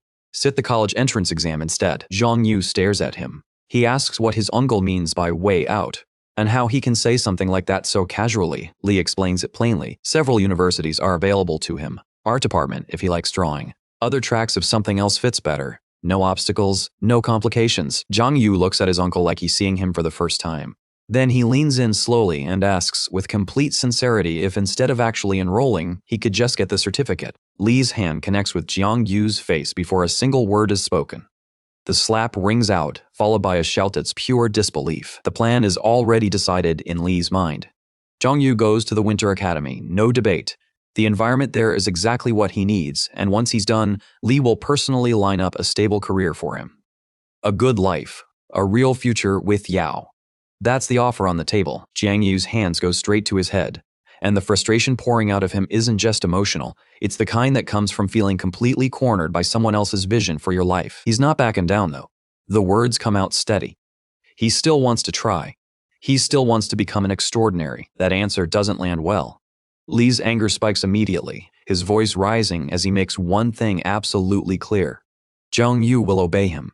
End of discussion. Then something shifts. Lee pulls back, the fire in him cooling just enough that the room breathes again. He steps forward and stands directly in front of him. No words, just silence, and the weight of it says plenty. Jiang Yu doesn't flinch. If Lee tries to slip him in through a back door, he'll take it straight to the Night Patrol Bureau himself, and he means every word of it. That stops Lee cold. The expression on his face isn't anger anymore. It's the look of someone genuinely struggling to process what he just heard. Neither of them moves. The tension between them sits thick in the air, neither one willing to be the first to break. Lee is the one who finally exhales a long, tired sigh before he speaks again. He tells Jiang plainly, this isn't a joke. The world that special individuals live in is far more dangerous than anything Jiang can picture right now. His job is to focus on his studies. Let Lee handle the rest. Jiang Yu doesn't waver. He's serious too, just as serious. And he lays it out clearly. Danger doesn't wait for a convenient moment. It's everywhere already. On top of that, Lie can't stand in front of him forever. Silence swallows the room again, heavier this time, because both of them know the other isn't bluffing. Lee looks away first. A deep exhale, and then the words come, quiet, almost resigned. Jiang Yu will probably regret this once he truly understands what he's walking into. But the door won't close completely. Before junior year, if his mind ever changes, the offer still stands. Jiang Yu's parting ask is simple: stay out of the crooked paths from here on. Lee takes that in stride, moving toward the door without much of a response. He's nearly out when Jiang Yu suddenly calls after him. Wait. Lee turns back, not particularly patient, and asks what else he could possibly want. Jenya brings up something he recently came across in the information Yao shared. It described how special individuals can pour every last bit of their power out before death, specifically to prevent themselves from transforming into something else. His question is direct. Even after someone drains themselves completely, can the transformation still happen anyway? Lai doesn't answer right away. A beat of silence sits between them. Then the confirmation comes. Yes, it can still happen. Particularly in cases where the person carries certain abilities or when outside forces are interfering with the process. Lee narrows it back on him immediately. Why is he asking this? Jiang Yu just scratches his head and shrugs it off as idle curiosity. Lee crouches near the exit, pulling on his shoes without another word. Before he goes, he leaves Jiang with one final piece of reality. Choosing martial arts means eventually facing those things head-on, no exceptions. Get to sleep. Stop pushing so hard tonight. Jiang Yu agrees without argument, and on his way out, Lee drops one more detail. The martial arts test is coming earlier than expected this year. It kicks off right after Lunar New Year. Jiang Yu blinks. That soon?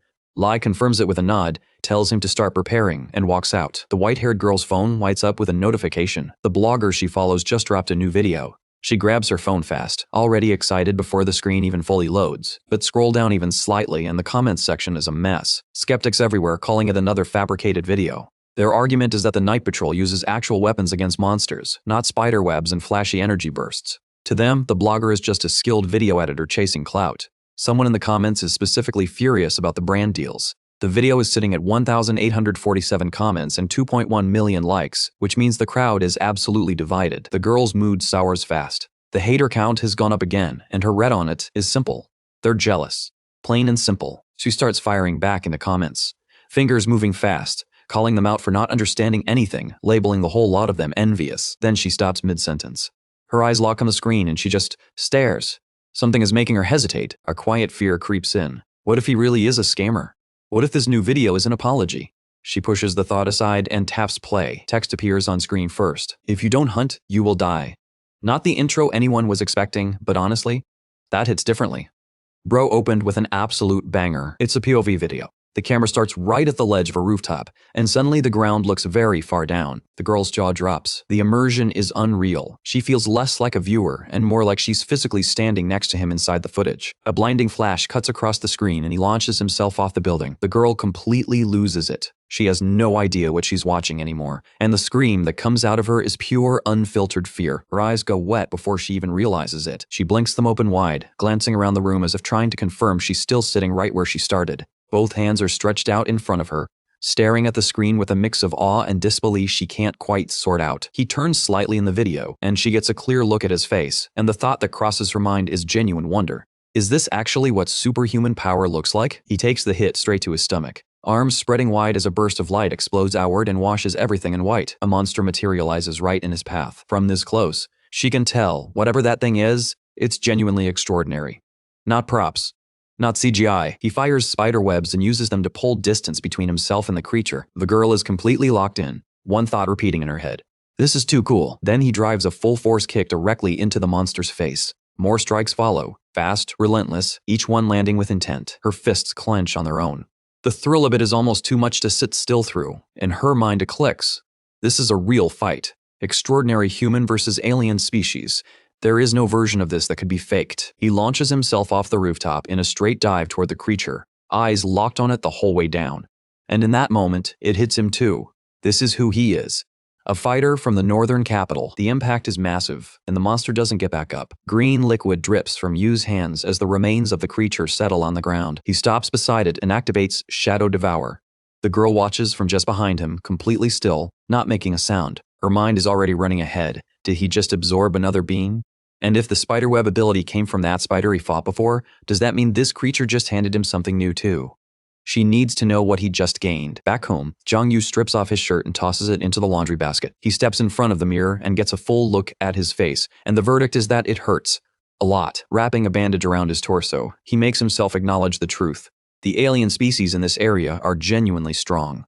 If they hadn't already been weakened before he showed up, this fight ends very differently for him. His phone buzzes on the surface nearby. He looks over. It's another video from the Devour, the blogger who's been gunning for him. The guy opens cheerfully, greets his audience, and announces today's feature as once again, Yu.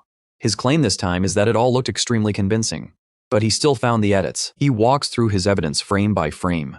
The monster in the video was already heavily injured, which means it was barely functioning. At that level of damage, essentially anyone with any amount of energy could have taken it out. So his challenge is simple.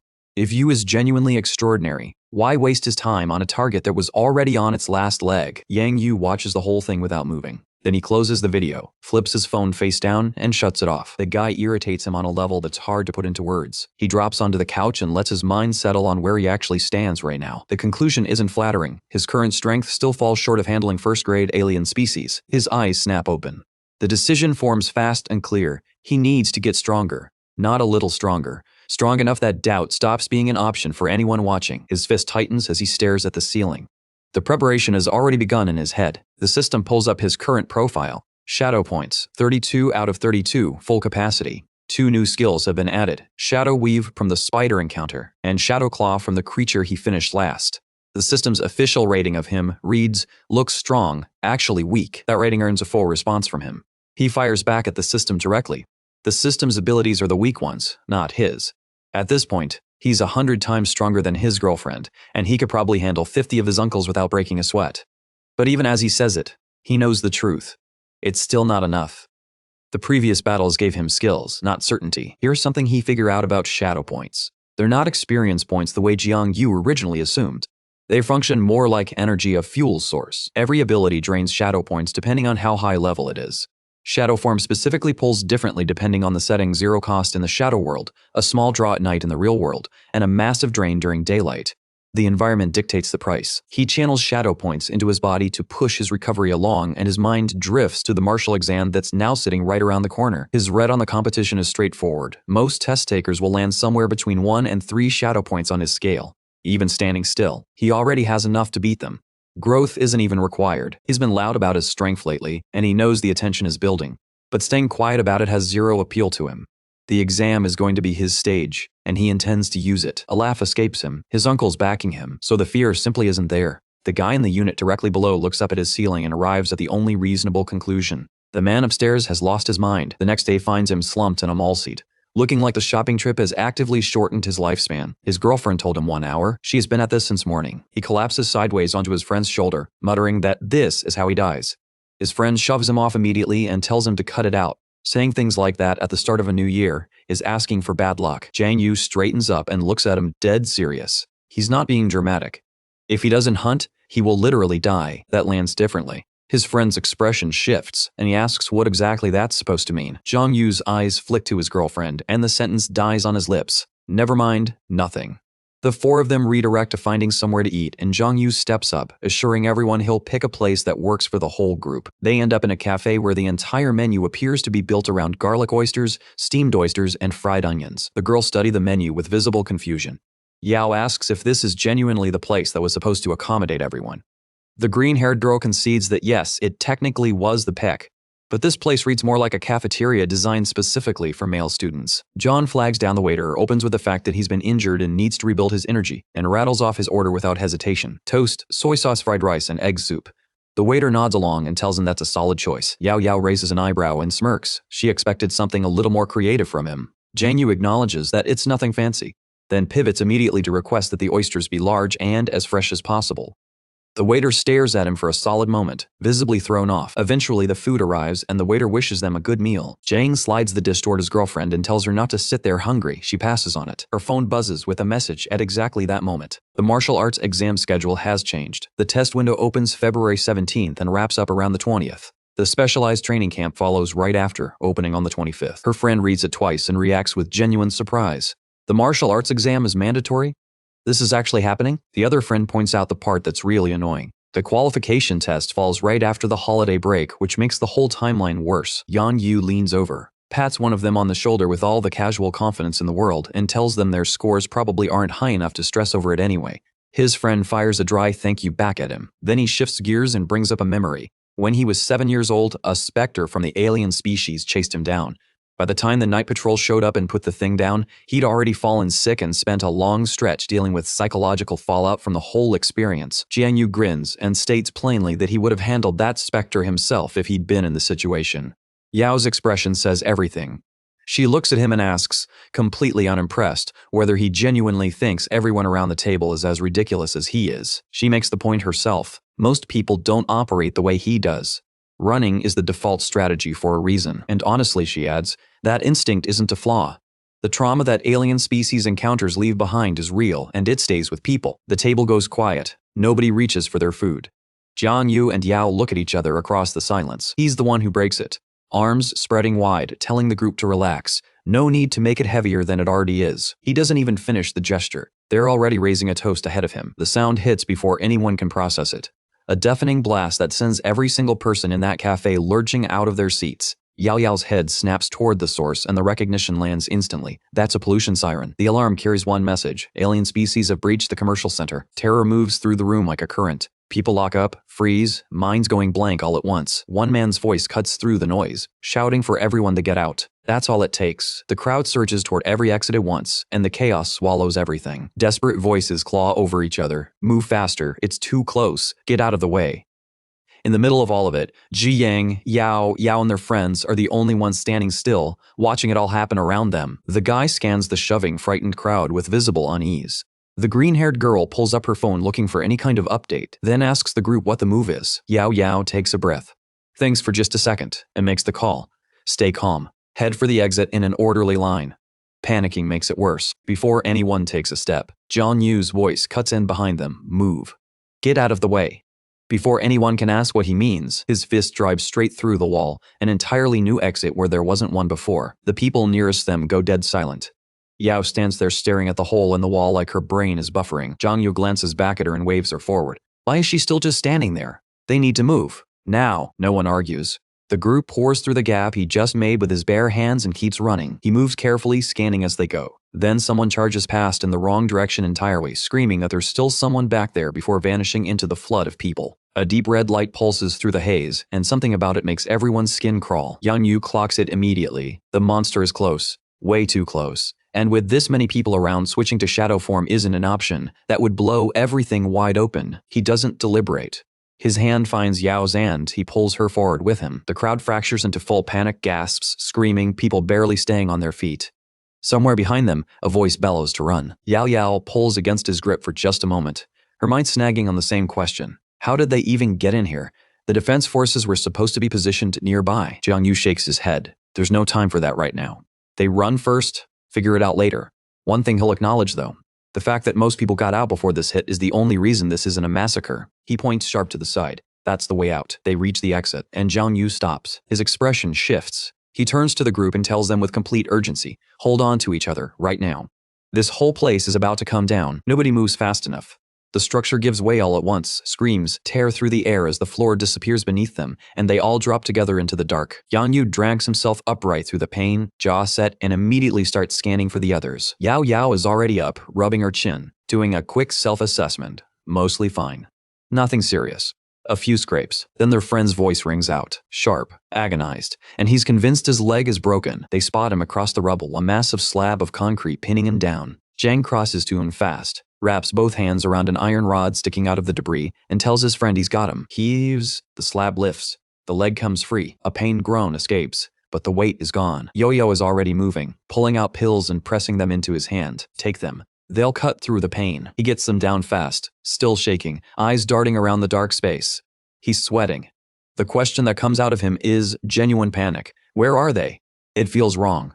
Too dark. Yao Yu's expression goes uncertain. She says out loud that she's never seen anything quite like this. Jiang Yu drops to one knee and presses his palm flat against the floor. His read is that this is the commercial center's basement level. That makes sense. But then something in his face changes. Something doesn't add up. Dark energy bleeds out from beneath his hand and curls around his fingers. He knows this. He knows exactly what this is. The recognition hits him like cold water and his breath stops short. The shadow layer. They've all been pulled into the shadow layer. All around them, the sound of suffering fills the space. People crying out, wounded or just terrified, clinging to whoever is near them. A small girl has both arms wrapped around her father, sobbing. He holds her close and promises her the night patrol is coming. Jiang Yu looks across the scene and the weight of it settles on him hard. Too many people trapped in the shadow layer at once, and movement within it is restricted.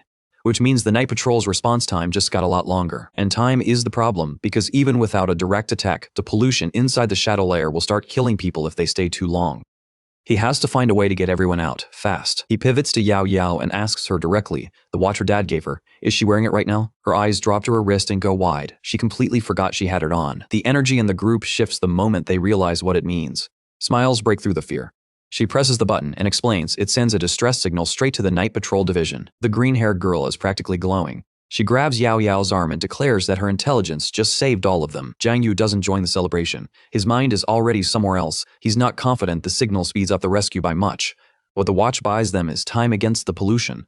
That's it. The alien species are still out there, and they could move at any second. He starts bringing his shadow abilities online, and then the floor moves. A violent tremor rolls through the ground beneath their feet. From the dark, shapes emerge. Monstrous, wrong, closing in fast, and fresh terror rips through the group. Jiang Yu looks at them, and the thought is simple and clear. They're here. The shaking intensifies. His friends start screaming and pulling away, the fear taking over completely. Jiang Yu doesn't move. He stands straight, stares directly at the creatures, and lets a smirk cross his face. The smoke rolls through everything. Yao Yao surfaces through it, coughing, lungs burning. She calls out into the haze, "Where is everyone?" The green-haired girl materializes at her side immediately, steadying her by the shoulders. She's here. She's okay. Through the settling smoke, the other friend's voice finds them, calling out, disoriented.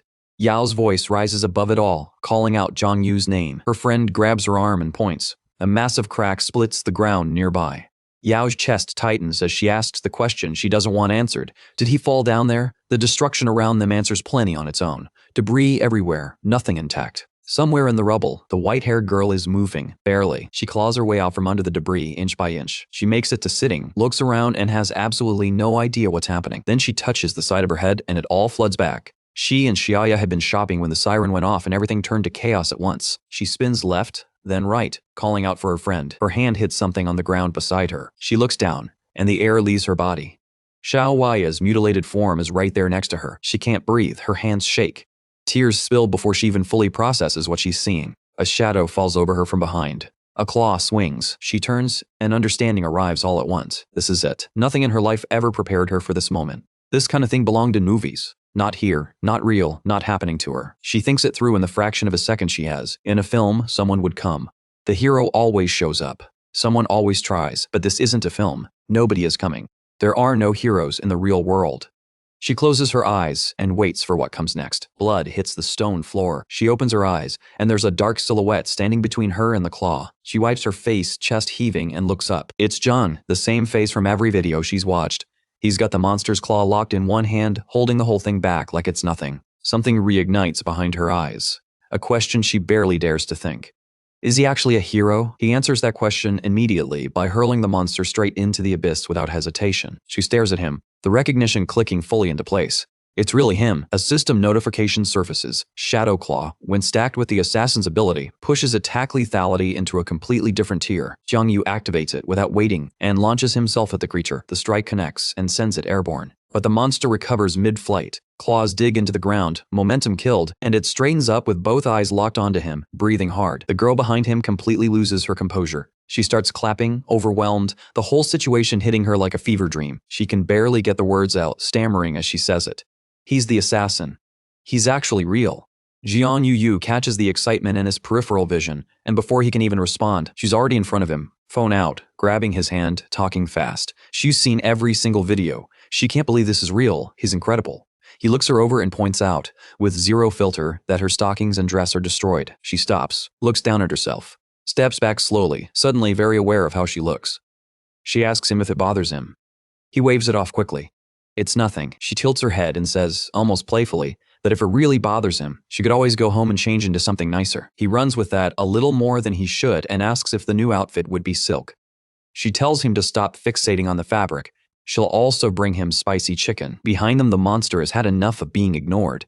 A low, menacing growl rolls through the space. Jiang Yu's face goes completely flat. He tells her the outfit conversation is being tabled indefinitely. He turns toward the creature and the shift in his whole energy is immediate. He jumps forward and announces that the hunt is starting. The monster swings its head around, trying to find him, and can't. He's already gone. Something crashes into the back of its skull from out of nowhere. Jiang Yu drops down nearby, a weighted rope coiled in his grip. That was him. The monster charges at him. He's already moving, slipping out of its path clean. He lands on his feet, steady, composed, like the whole thing cost him nothing. The monster's roar crashes against the walls behind him, and Jiang Yu processes the situation with cold clarity. He's still not where he needs to be. Strength, precision. Both are falling short of what it would take to end this in a single hit. He launches forward anyway. No hesitation, no second guessing, locked in and pushing for another opening. He's already setting up the counter when it falls apart. Two more monsters come at him from angles he didn't account for, and the whole plan dies on the spot. He absorbs the impact, blocks it clean, and forces himself back to create space. The monsters find this funny. They're laughing. And the math is simple, they outnumber him, and they know it. Jiang Yu reads the room honestly for a moment. This one might actually be difficult. Behind him, the white-haired girl is still filming. Cheerful as ever, wishing him luck and casually mentioning that if he wins, she's got something cool to show him. That lands. Jiang Yu's face goes red immediately. He snaps back into focus just as fast, pushing forward with something that feels a lot like renewed purpose. Telling himself this is all for their sake. One of the monsters swings at him. He reads it early and launches himself upward, clearing the attack cleanly. Still in the air though, a second monster moves on him before he can land. Suspended midair with no ground to push off from, dodging isn't an option. His mind moves faster than his body. The claw comes out. A blue rope shoots from it and coils around the creature's limb, using the monster's own body as an anchor. He uses the momentum to pull himself into a slash, and the hit lands fatal. The monster drops and doesn't move again. Jiang Yu touches down and turns toward what's left. There's a smirk on his face. These things are not going to kill him today. Then something slams into his shoulder from behind. A monster he never saw coming. Blood starts seeping from the wound immediately. He jumps back, clutching it, genuinely thrown. These things are working together. While two of them kept him busy and locked down, the third one was positioned specifically to strike. That's coordination. That's a problem. Fighting them head on like this isn't going to work. He needs one of them down before anything else. He fires at the nearest target to test it. The monster tilts its head. The shot misses clean. Jiang Yu frowns. Did it actually see that coming? He doesn't get time to think about it. All three charge simultaneously. They spread out and box him in from every direction. Every retreat he attempts gets cut off. They're actively herding him away from the shadows, and they clearly know what that means. His health reads 45%. He's eating hits he can't afford to keep taking. Something has to change right now. He starts pushing forward instead of pulling back, deflecting as he moves. The plan is forming. He has to lure them somewhere better. Then one of them catches him across the back. Before he's clear and his health nosedives to 35%. He activates Mark, a skill that locks the target in fear for a window of seconds. Desperate times. And here's the thing about his reputation. All the noise his videos created actually fed into this ability. His bad fame extended the fear duration all the way to 3 seconds. The countdown starts. The monsters freeze up, caught in it. Jiang Yu moves instantly, no wasted motion, targeting the nearest one. He comes in from behind and finishes it before it ever breaks free. 3 seconds hits, but the job is already done. He's standing over the body when the system confirms it. Hunt successful. The reward drops immediately. Shadow form grows stronger. Abilities cost less to use. Inside the shadow layer, his recovery rate and energy absorption both get a significant boost. He pulls that healing directly into the wound on his shoulder. He looks down at his clawed hands, then raises his eyes to what's still standing. 2 left. He tells them it's their turn. They don't move. Both monsters are staring at him, and what's on their faces looks a lot like fear. Dark energy rolls off him as his health climbs back to 55%. He calls them out for it. They were just trying to kill him moments ago, so what's with the hesitation now? He steps toward them, and that's when the light happens. Brilliant rays flood the space without warning. Jiang Yu stops mid-step. Something this bright has no business existing inside the shadow layer. He can't make sense of it. Blue sparks crackle at the edges of his vision, and there's a pull in the air, something drawing everything toward that light. The monsters feel it too. The growls that come out of them aren't aggressive, they sound unsettled. The night patrol arrives, and at the front of it, Commander Song Qing'an steps through, the eternal flame burning in his hand. It scatters shadows wherever it reaches and lights the whole space like a torch. He extends his arm forward and releases a concentrated stream of green energy. Then his gaze lands on Jiang, silent and pointed. Jiang shifts, visibly tense, and asks what exactly is happening here. He shouts out fast, trying to make clear which side he's on.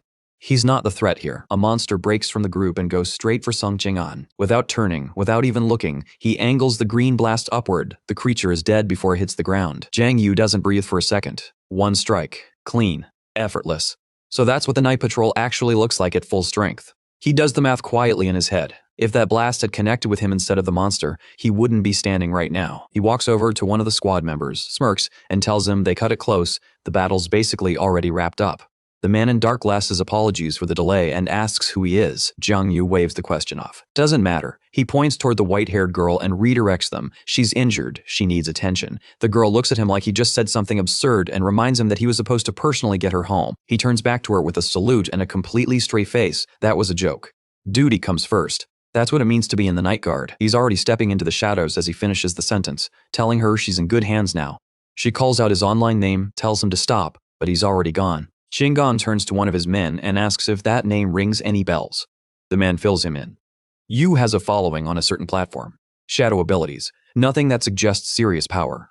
Probably sitting at level 1. Qing'an isn't buying it. He holds up the eternal flame and makes the point directly. With this thing burning, there shouldn't be a single shadow in this entire space. And yet that man vanished in front of a crowd. A level 1 doesn't pull that off. He looks down at the girl on the ground, still sobbing, and decides she gets sent back for now. After that, they're going to start digging into exactly who Yu actually is. Across the wreckage, Yao is moving through the debris, stepping over rubble, scanning every dark corner. She's calling out for Jiang with an urgency she can't fully contain. The light from her watch cuts through the dark as she moves, and the words coming out of her are half prayer. Please, let nothing have happened to him. Then his voice comes from right behind her. She spins. He's buried under a pile of stones, barely visible. Calling up to her with a weak voice, tight in the chest. Can't breathe, needs help. She moves to him immediately, telling him to hold on while she starts clearing the debris. His hand finds hers and he tells her to just pull directly. He can't hold on much longer. She looks at the rocks on top of him and asks how pulling him out from under all that pressure is supposed to be safe. She tries anyway, and he slides free with barely any resistance at all. She stands there looking at him, and then at the rocks, and something about the situation isn't sitting right. She points at the rubble and asks him plainly, was that stone actually holding him down? Jiang Yu laughs it off. Sure, he probably could have gotten out himself, but maybe he just wasn't sure his body would cooperate. She doesn't fully accept that answer. Her eyes track down to his back and the wound that's very clearly there. She asks if the stone caused that too. He says he's not sure, and internally he already knows the answer. That wound belongs to a monster, not a rock. He shifts the subject and asks about the others. Her expression lightens as she explains it. The night patrol ran the rescue, and both Feng Xiaoxiao and Lu Yuchang were taken out safely. He pauses on that and asks her directly, did she stay behind specifically to find him? Yao turns away, arms crossed, and deflects without actually deflecting. She says plainly that if something had happened to him, she wouldn't know how to face his uncle. He doesn't have a response for that.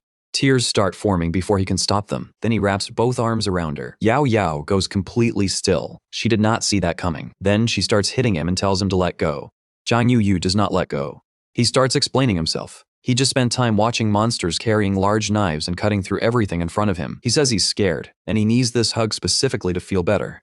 She is not moved by this argument even slightly and tells him to get off her. A voice cuts through the moment before it can escalate further. The green-haired girl steps toward them through the dark, lantern in hand, asking if everything's all right. She heard a scream. Yao shoves Jiang Yu away in one motion and tells her everything is completely fine. He immediately backs this up with zero hesitation. The girl exhales in relief and tells them to follow her. She knows the way out. They're about to move when Jiang Yu suddenly cries out.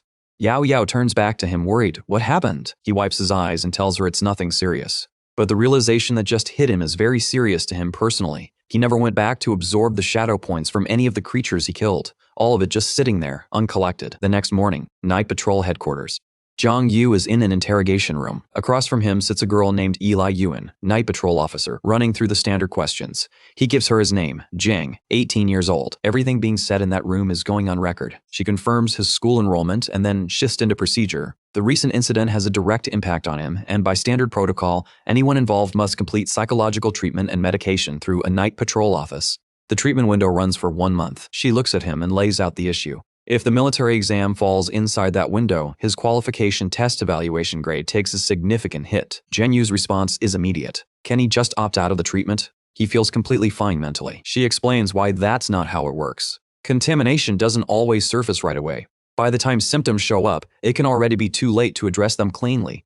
Treatment isn't optional. He tells her his timeline. Less than 10 days until the military exam, and this overlap is a real problem for him. She walks him through the solution. This situation isn't new. The Night Patrol has handled it before, and there are policies in place for exactly this kind of case.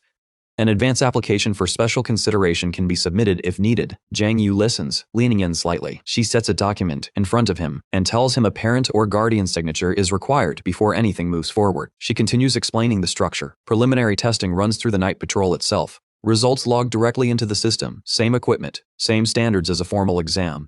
The Night Patrol also covers any complications that come up during the process. Jiang Yu mentions it straightforwardly. His guardian is his uncle, and his uncle works for the Night Patrol. That gets her attention. She asks for the name. Jiang Yu takes a beat before answering. He tells her his uncle works in East Zone 1, regular administrative position. Li Shangguang. Li Yuan leans forward like she just heard something electric. She wants to confirm. Li from the Mu family? The one where Shun has 3 dots and Guang means brightness? Jiang nods, clearly not following why this is landing the way it is. She looks at him and asks him directly. He's certain his uncle holds a regular administrative position. Jiang asks if that's not actually the case. His mind immediately jumps to the worst interpretation. Maybe the man got fired at some point, and he blurts out that he hasn't filed the report on him yet, just to be clear. The girl laughs, genuine warm, and tells him everything is fine. She leaves the explanation right there, sealed behind that smile. She stacks the documents together, tells him she'll take him straight to his uncle, and signals him to follow. They walk into a building that earns a second look. 3 floors, glass dome ceiling, the kind of architecture that announces it's important without saying a word. Rows of military uniforms line the walls, weapons on display, holograms cycling through data overhead. Eli Yuan reminds him to stay close without breaking stride. Jiang Yu is already falling behind, too busy taking everything in. He barely hears her, already wondering if this unusual place is their actual headquarters. Then 2 soldiers pass by nearby, and one of them, green hair, lowered voice, asks whether Ji Young is really with the Night Patrol. The other confirms it. Multiple background checks, nothing on record in their system. Jiang Yu catches every word. His eyes go wide before he can stop them. Yuan clocks the look on his face and asks if something's wrong. He pulls it together quickly, tells her it's just his first time in a building like this. A little overwhelming. What he doesn't say out loud is that the Night Patrol has already started looking into him, and that is a problem he doesn't have an answer to yet. They reach the door and Eli Yuan tells him to wait inside and rest. She'll go track down Li Xiangguang herself. He steps in, looks around, and does a double take. Yao and Thing Xiao Xiao are already sitting there. Yao is mid-conversation with someone, the white-haired girl. She's up from her seat, asking her straight out whether she truly met the assassin in person. The white-haired girl confirms it without a shred of hesitation, and takes full credit in the same breath, pointing out that he's the one who saved her life. Jiang Yu watches her from across the room and genuinely cannot figure out why she's here too. Yao spots him, pats the chair right next to hers, and tells him to sit down. Then turns straight back to the white-haired girl and asks her to pick up where she left off. What happened after she met you? What comes next is a performance. She describes 10 monsters. Jiang Yu fighting all of them at once, completely calm and composed, a shadow sword materializing out of nowhere and taking heads off in a single clean motion. Then, when he was pushed to his limit, the Night Patrol finally showed up. He made his exit into the shadows. Dramatic, cinematic, and according to her, absolutely glorious. Jiang Yu sits there listening and mentally fact-checks every sentence. Most of it didn't happen. Nearly none of it happened. His eyes drift to her stockings. He smirks and decides he's willing to let the exaggeration slide. Yao turns it over in her mind and asks who this person actually is, because nothing about him reads as Night Patrol. The white-haired girl says he comes across more like a student. Honestly, same age range, same energy. Yao asks where that assessment is coming from. The girl twirls a strand of hair and lays out her reasoning, the way he talked, the way he moved, his instincts under pressure. And then there's one very specific detail. He has a clear appreciation for girl stockings, the transparent, snug kind specifically. She swings her finger directly at Jiang Yu and says he's exactly the same type. Jiang Yu opens his mouth to explain himself. Yao's hand is already in his hair. Fist raised. She tells him through a tight expression that his character has been completely consistent for as long as she's known him. He's stuttering, trying to stand up when the door swings open. Lu rushes in, sees her father, and asks what's going on with visible confusion. He barely catches his breath before asking her directly, "Is she all right? Did she really go into the shadow layer?" Yao Yao lets go of Jiang Yu's cheek. She'd apparently gotten a pinch in while he wasn't looking, and assures him calmly that they're all fine. Jiang Yu included, though she notes he's been scratching at something. Her father exhales, smiles, and tells the group to come with him. They end up in a small office. Yao asks right away, "How serious is it this time?" He doesn't soften the answer. This is the first time in history that an entire commercial center has been swallowed whole by the shadow layer. The victim count is still being tallied, but miraculously, no fatalities so far. Because of the scale of the incident, he tells them their test is being moved up. As he speaks, his hand reaches toward a cigarette. One look at Lu Yao's face and the cigarette stays on the table. He walks them through the structure, 2 stages. First is the ability test. Second is the willpower test. The cigarette gets pushed further away for good measure. The ability test goes by another name, the initial awakening test. Students are exposed to contamination, and the response determines their specialties.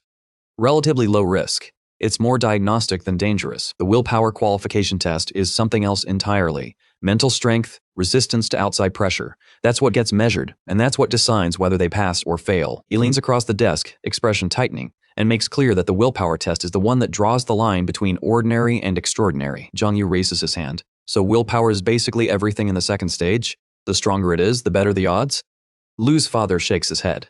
It's not that clean. He gives them examples. People who've endured extreme physical trauma, losing a limb, surviving things most couldn't, and still tested average. Meanwhile, people who come across as completely careless, even a little foolish, sometimes show the highest potential in the room. Willpower isn't just pain tolerance. It's believing in something good, resisting what's dark, and finding a way to function inside pollution. The full picture is complicated. Jiang Yu raises his hand again. Can specific thoughts actually affect willpower scores? Lu's father tilts his head, a little puzzled, and asks why he's suddenly interested in this. Yao Yao cuts in with a very pointed example. What about someone who thinks about a girl's legs on a constant basis? Jiang Yu goes quiet in a very specific way that confirms he is exactly the person she's talking about. Lu's father doesn't engage with the joke. He addresses the question directly. Minor thoughts like that produce only a slight effect on willpower. Passing interest in appearance isn't moving the needle in either direction. But then the tone shifts. On the other side of the scale, negative thoughts, genuine darkness, a heart that leans toward bad intentions, those produce consistently poor results. Jiang Yu straightens up and asks why, with something that sounds almost like concern. The answer is simple and a little unnerving. Evil attracts evil. Negative emotions don't disappear, they feed directly into pollution. And when that accumulates without being addressed, the corruption doesn't plateau, it compounds. The instruction is clear. Find a way to let it out. Holding it in creates confusion, and there is nothing that derails a willpower test faster than internal chaos. Jiang Yu sits with that for a quiet moment, genuinely thinking it through. Is having dark feelings every now and then even abnormal? He arrives at a conclusion that only makes sense to him specifically. He needs to go to the club and deal with this. Lu Yao watches him reach that conclusion in complete silence. Lu's father pushes back from the table and wraps up. They should head back, and someone will come to retrieve them for the test shortly. At the door, he turns back and mentions almost as an afterthought. Jiang's uncle won't be around for a while. He's been assigned elsewhere. But the paperwork is handled. He already signed everything on Jiang Yu's behalf. Jiang Yu smiles and thanks him for the trouble. Lu's father waves that off. No trouble. Just go with whatever comes next. Jiang snaps to attention with a salute. Yao Wao pulls her expression into something formal and says she understands. When they make it back, the white-haired girl is already there, greeting them with a bright smile. They settle in around a round table. Yao Yao scans the room and asks about the others.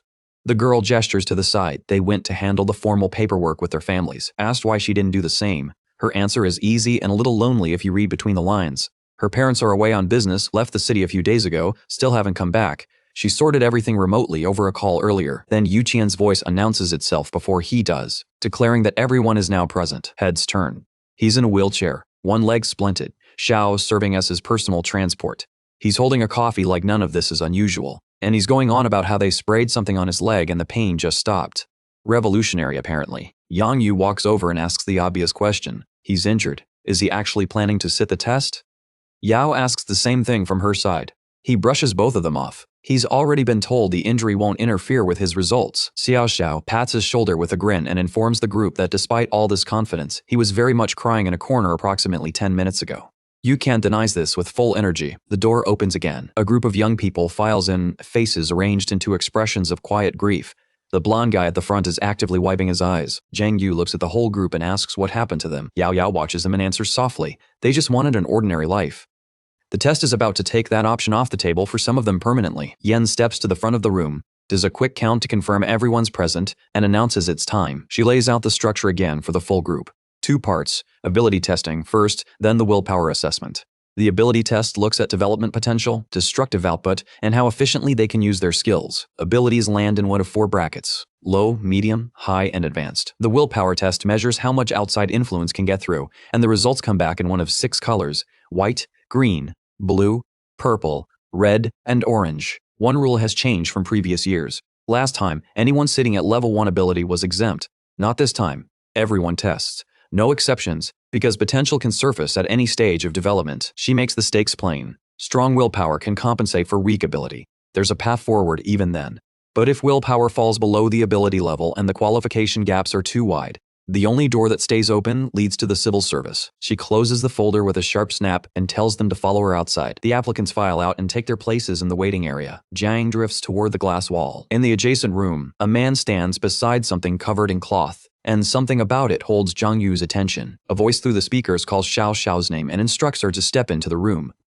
She startles slightly, hesitates, then answers and moves forward. The doors part and the voice tells her there's nothing to be afraid of. She looks back at her friends. The look on her face says she's not entirely convinced. She faces forward, takes the breath, and says she's ready. She crosses into the room and finds herself standing next to the man and whatever's underneath that cloth. Everyone in the waiting area crowds against the glass. The man pulls the cloth away. A massive, glittering diamond sits beneath it, catching the light from every angle. He gives the signal. The test begins. The light above the entrance flips from green to red, and the room goes dark. Yu Qian stares through the glass and asks out loud if turning the lights off is actually necessary for this.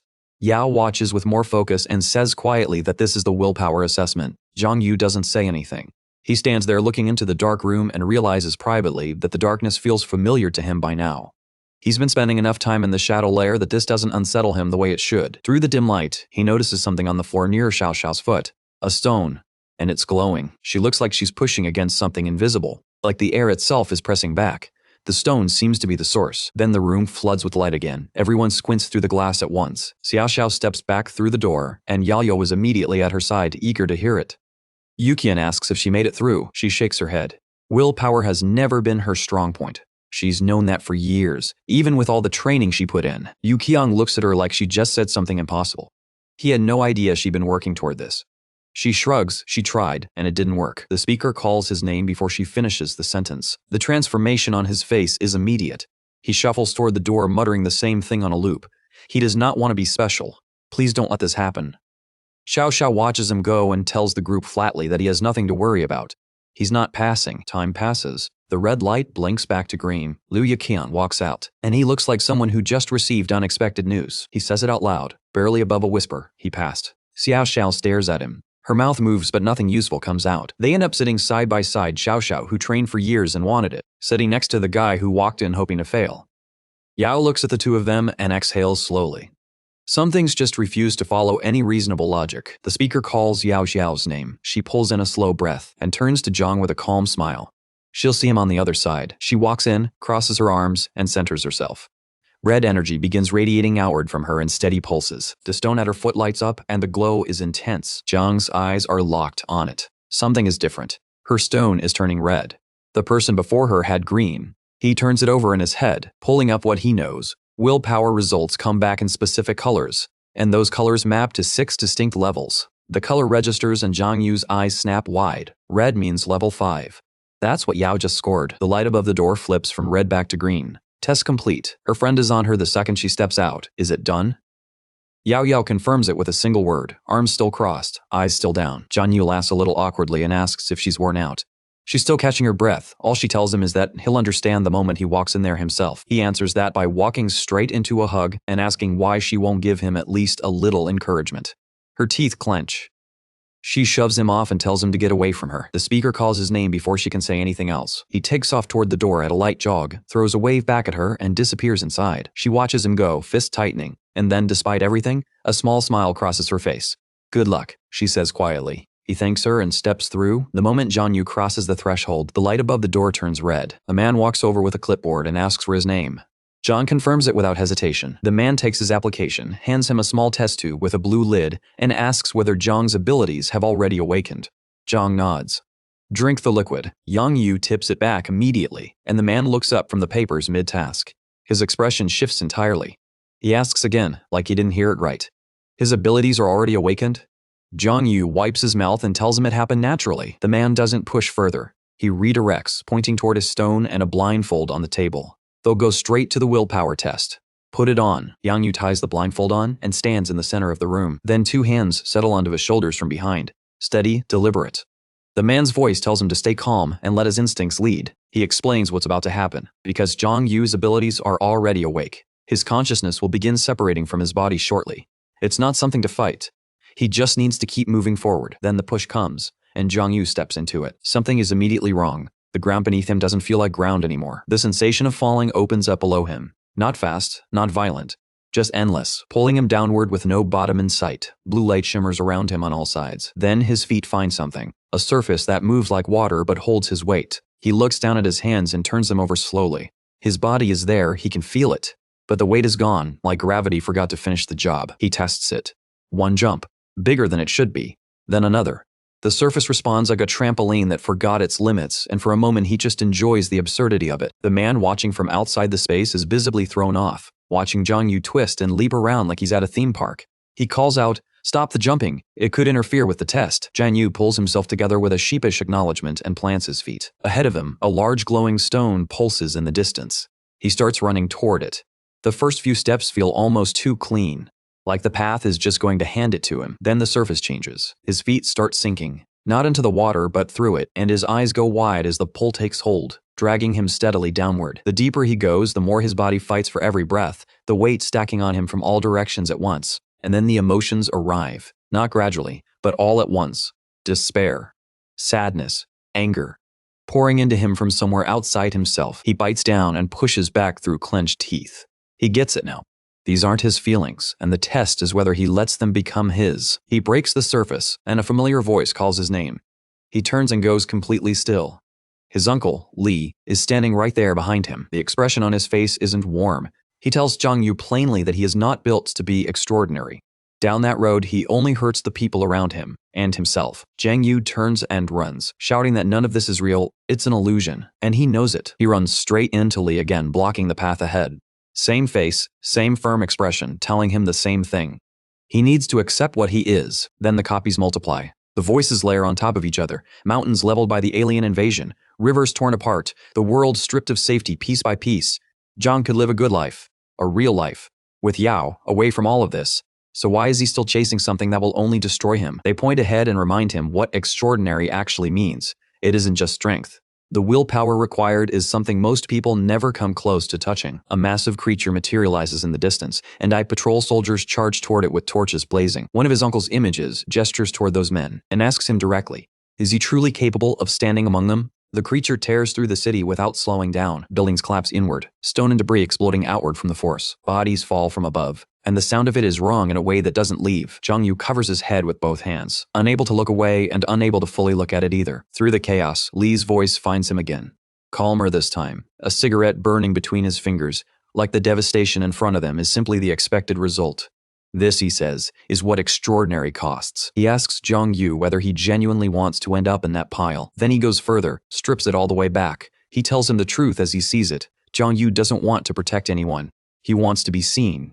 He wants to feel like one of them. That's the whole thing. The copies spread and swell in number, voices bleeding together, comparing him to every teenager who ever dreamed of being a hero, who craved the thrill and the admiration without ever asking what the price tag looked like. Jiang is drowning in it. The voices pile on. He isn't different. He isn't special. He never was. And for a moment, the worst part is that some of it lands. He sinks to his knees, hands at his head, while the illusions circle him laughing. Then a flame, burning in the dark far ahead, steady and unshaken by everything around it. The night patrol officer who died at the very beginning of all this walks toward him, carrying it. The images speak again. The hidden world isn't only underground. It isn't only the shadow layer. Even in full daylight, with the sun overhead and the streets full of people, there are things moving just below the surface of what anyone can see.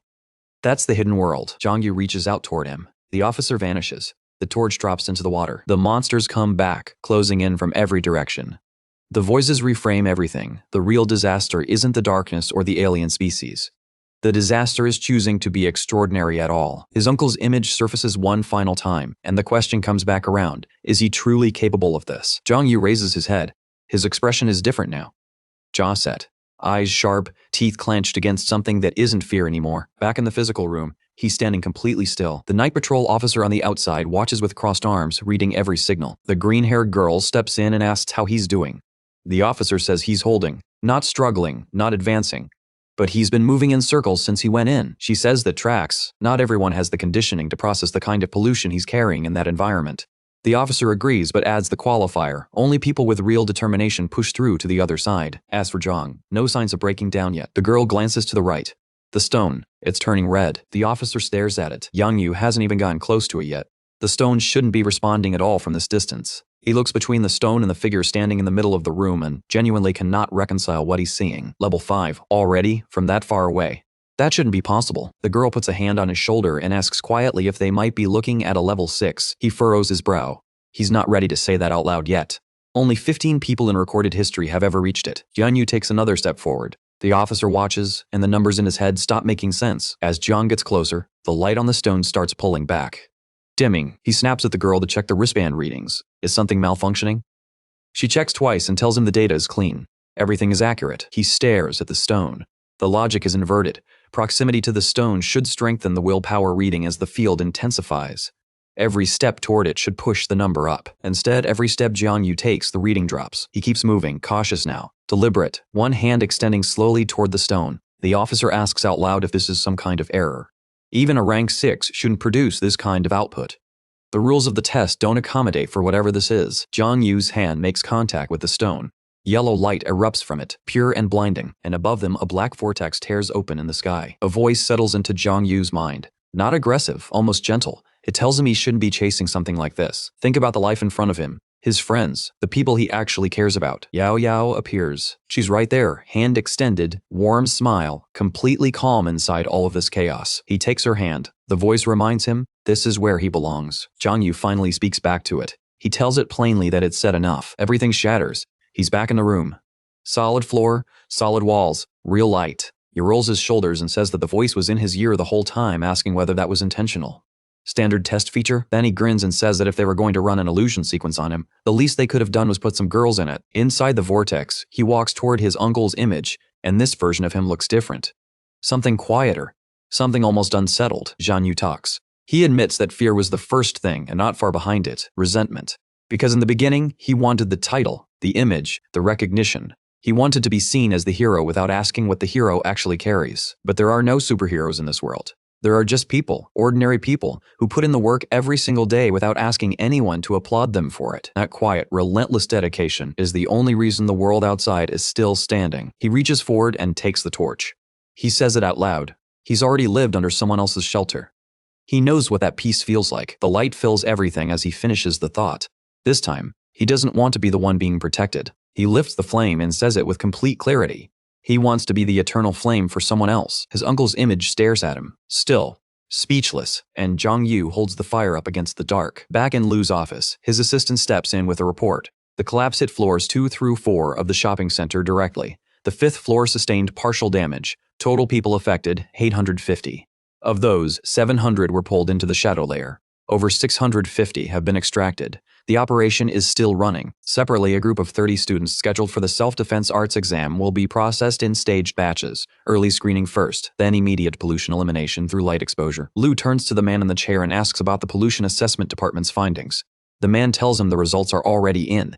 He sent the data over as an image. The report identifies the shadow creatures. Code name, Yu Ling, pollution level 1. 3 of them, all sharing near-identical bone structures, and riddled throughout with artificial traces that shouldn't be there. Lu's face drops the moment the next detail lands. Those artificial traces mean exactly one thing. These creatures were once human, and someone turned them. The assistant can't accept it. His voice goes up before he finishes the sentence. It's impossible. The transformation process is different for every single person.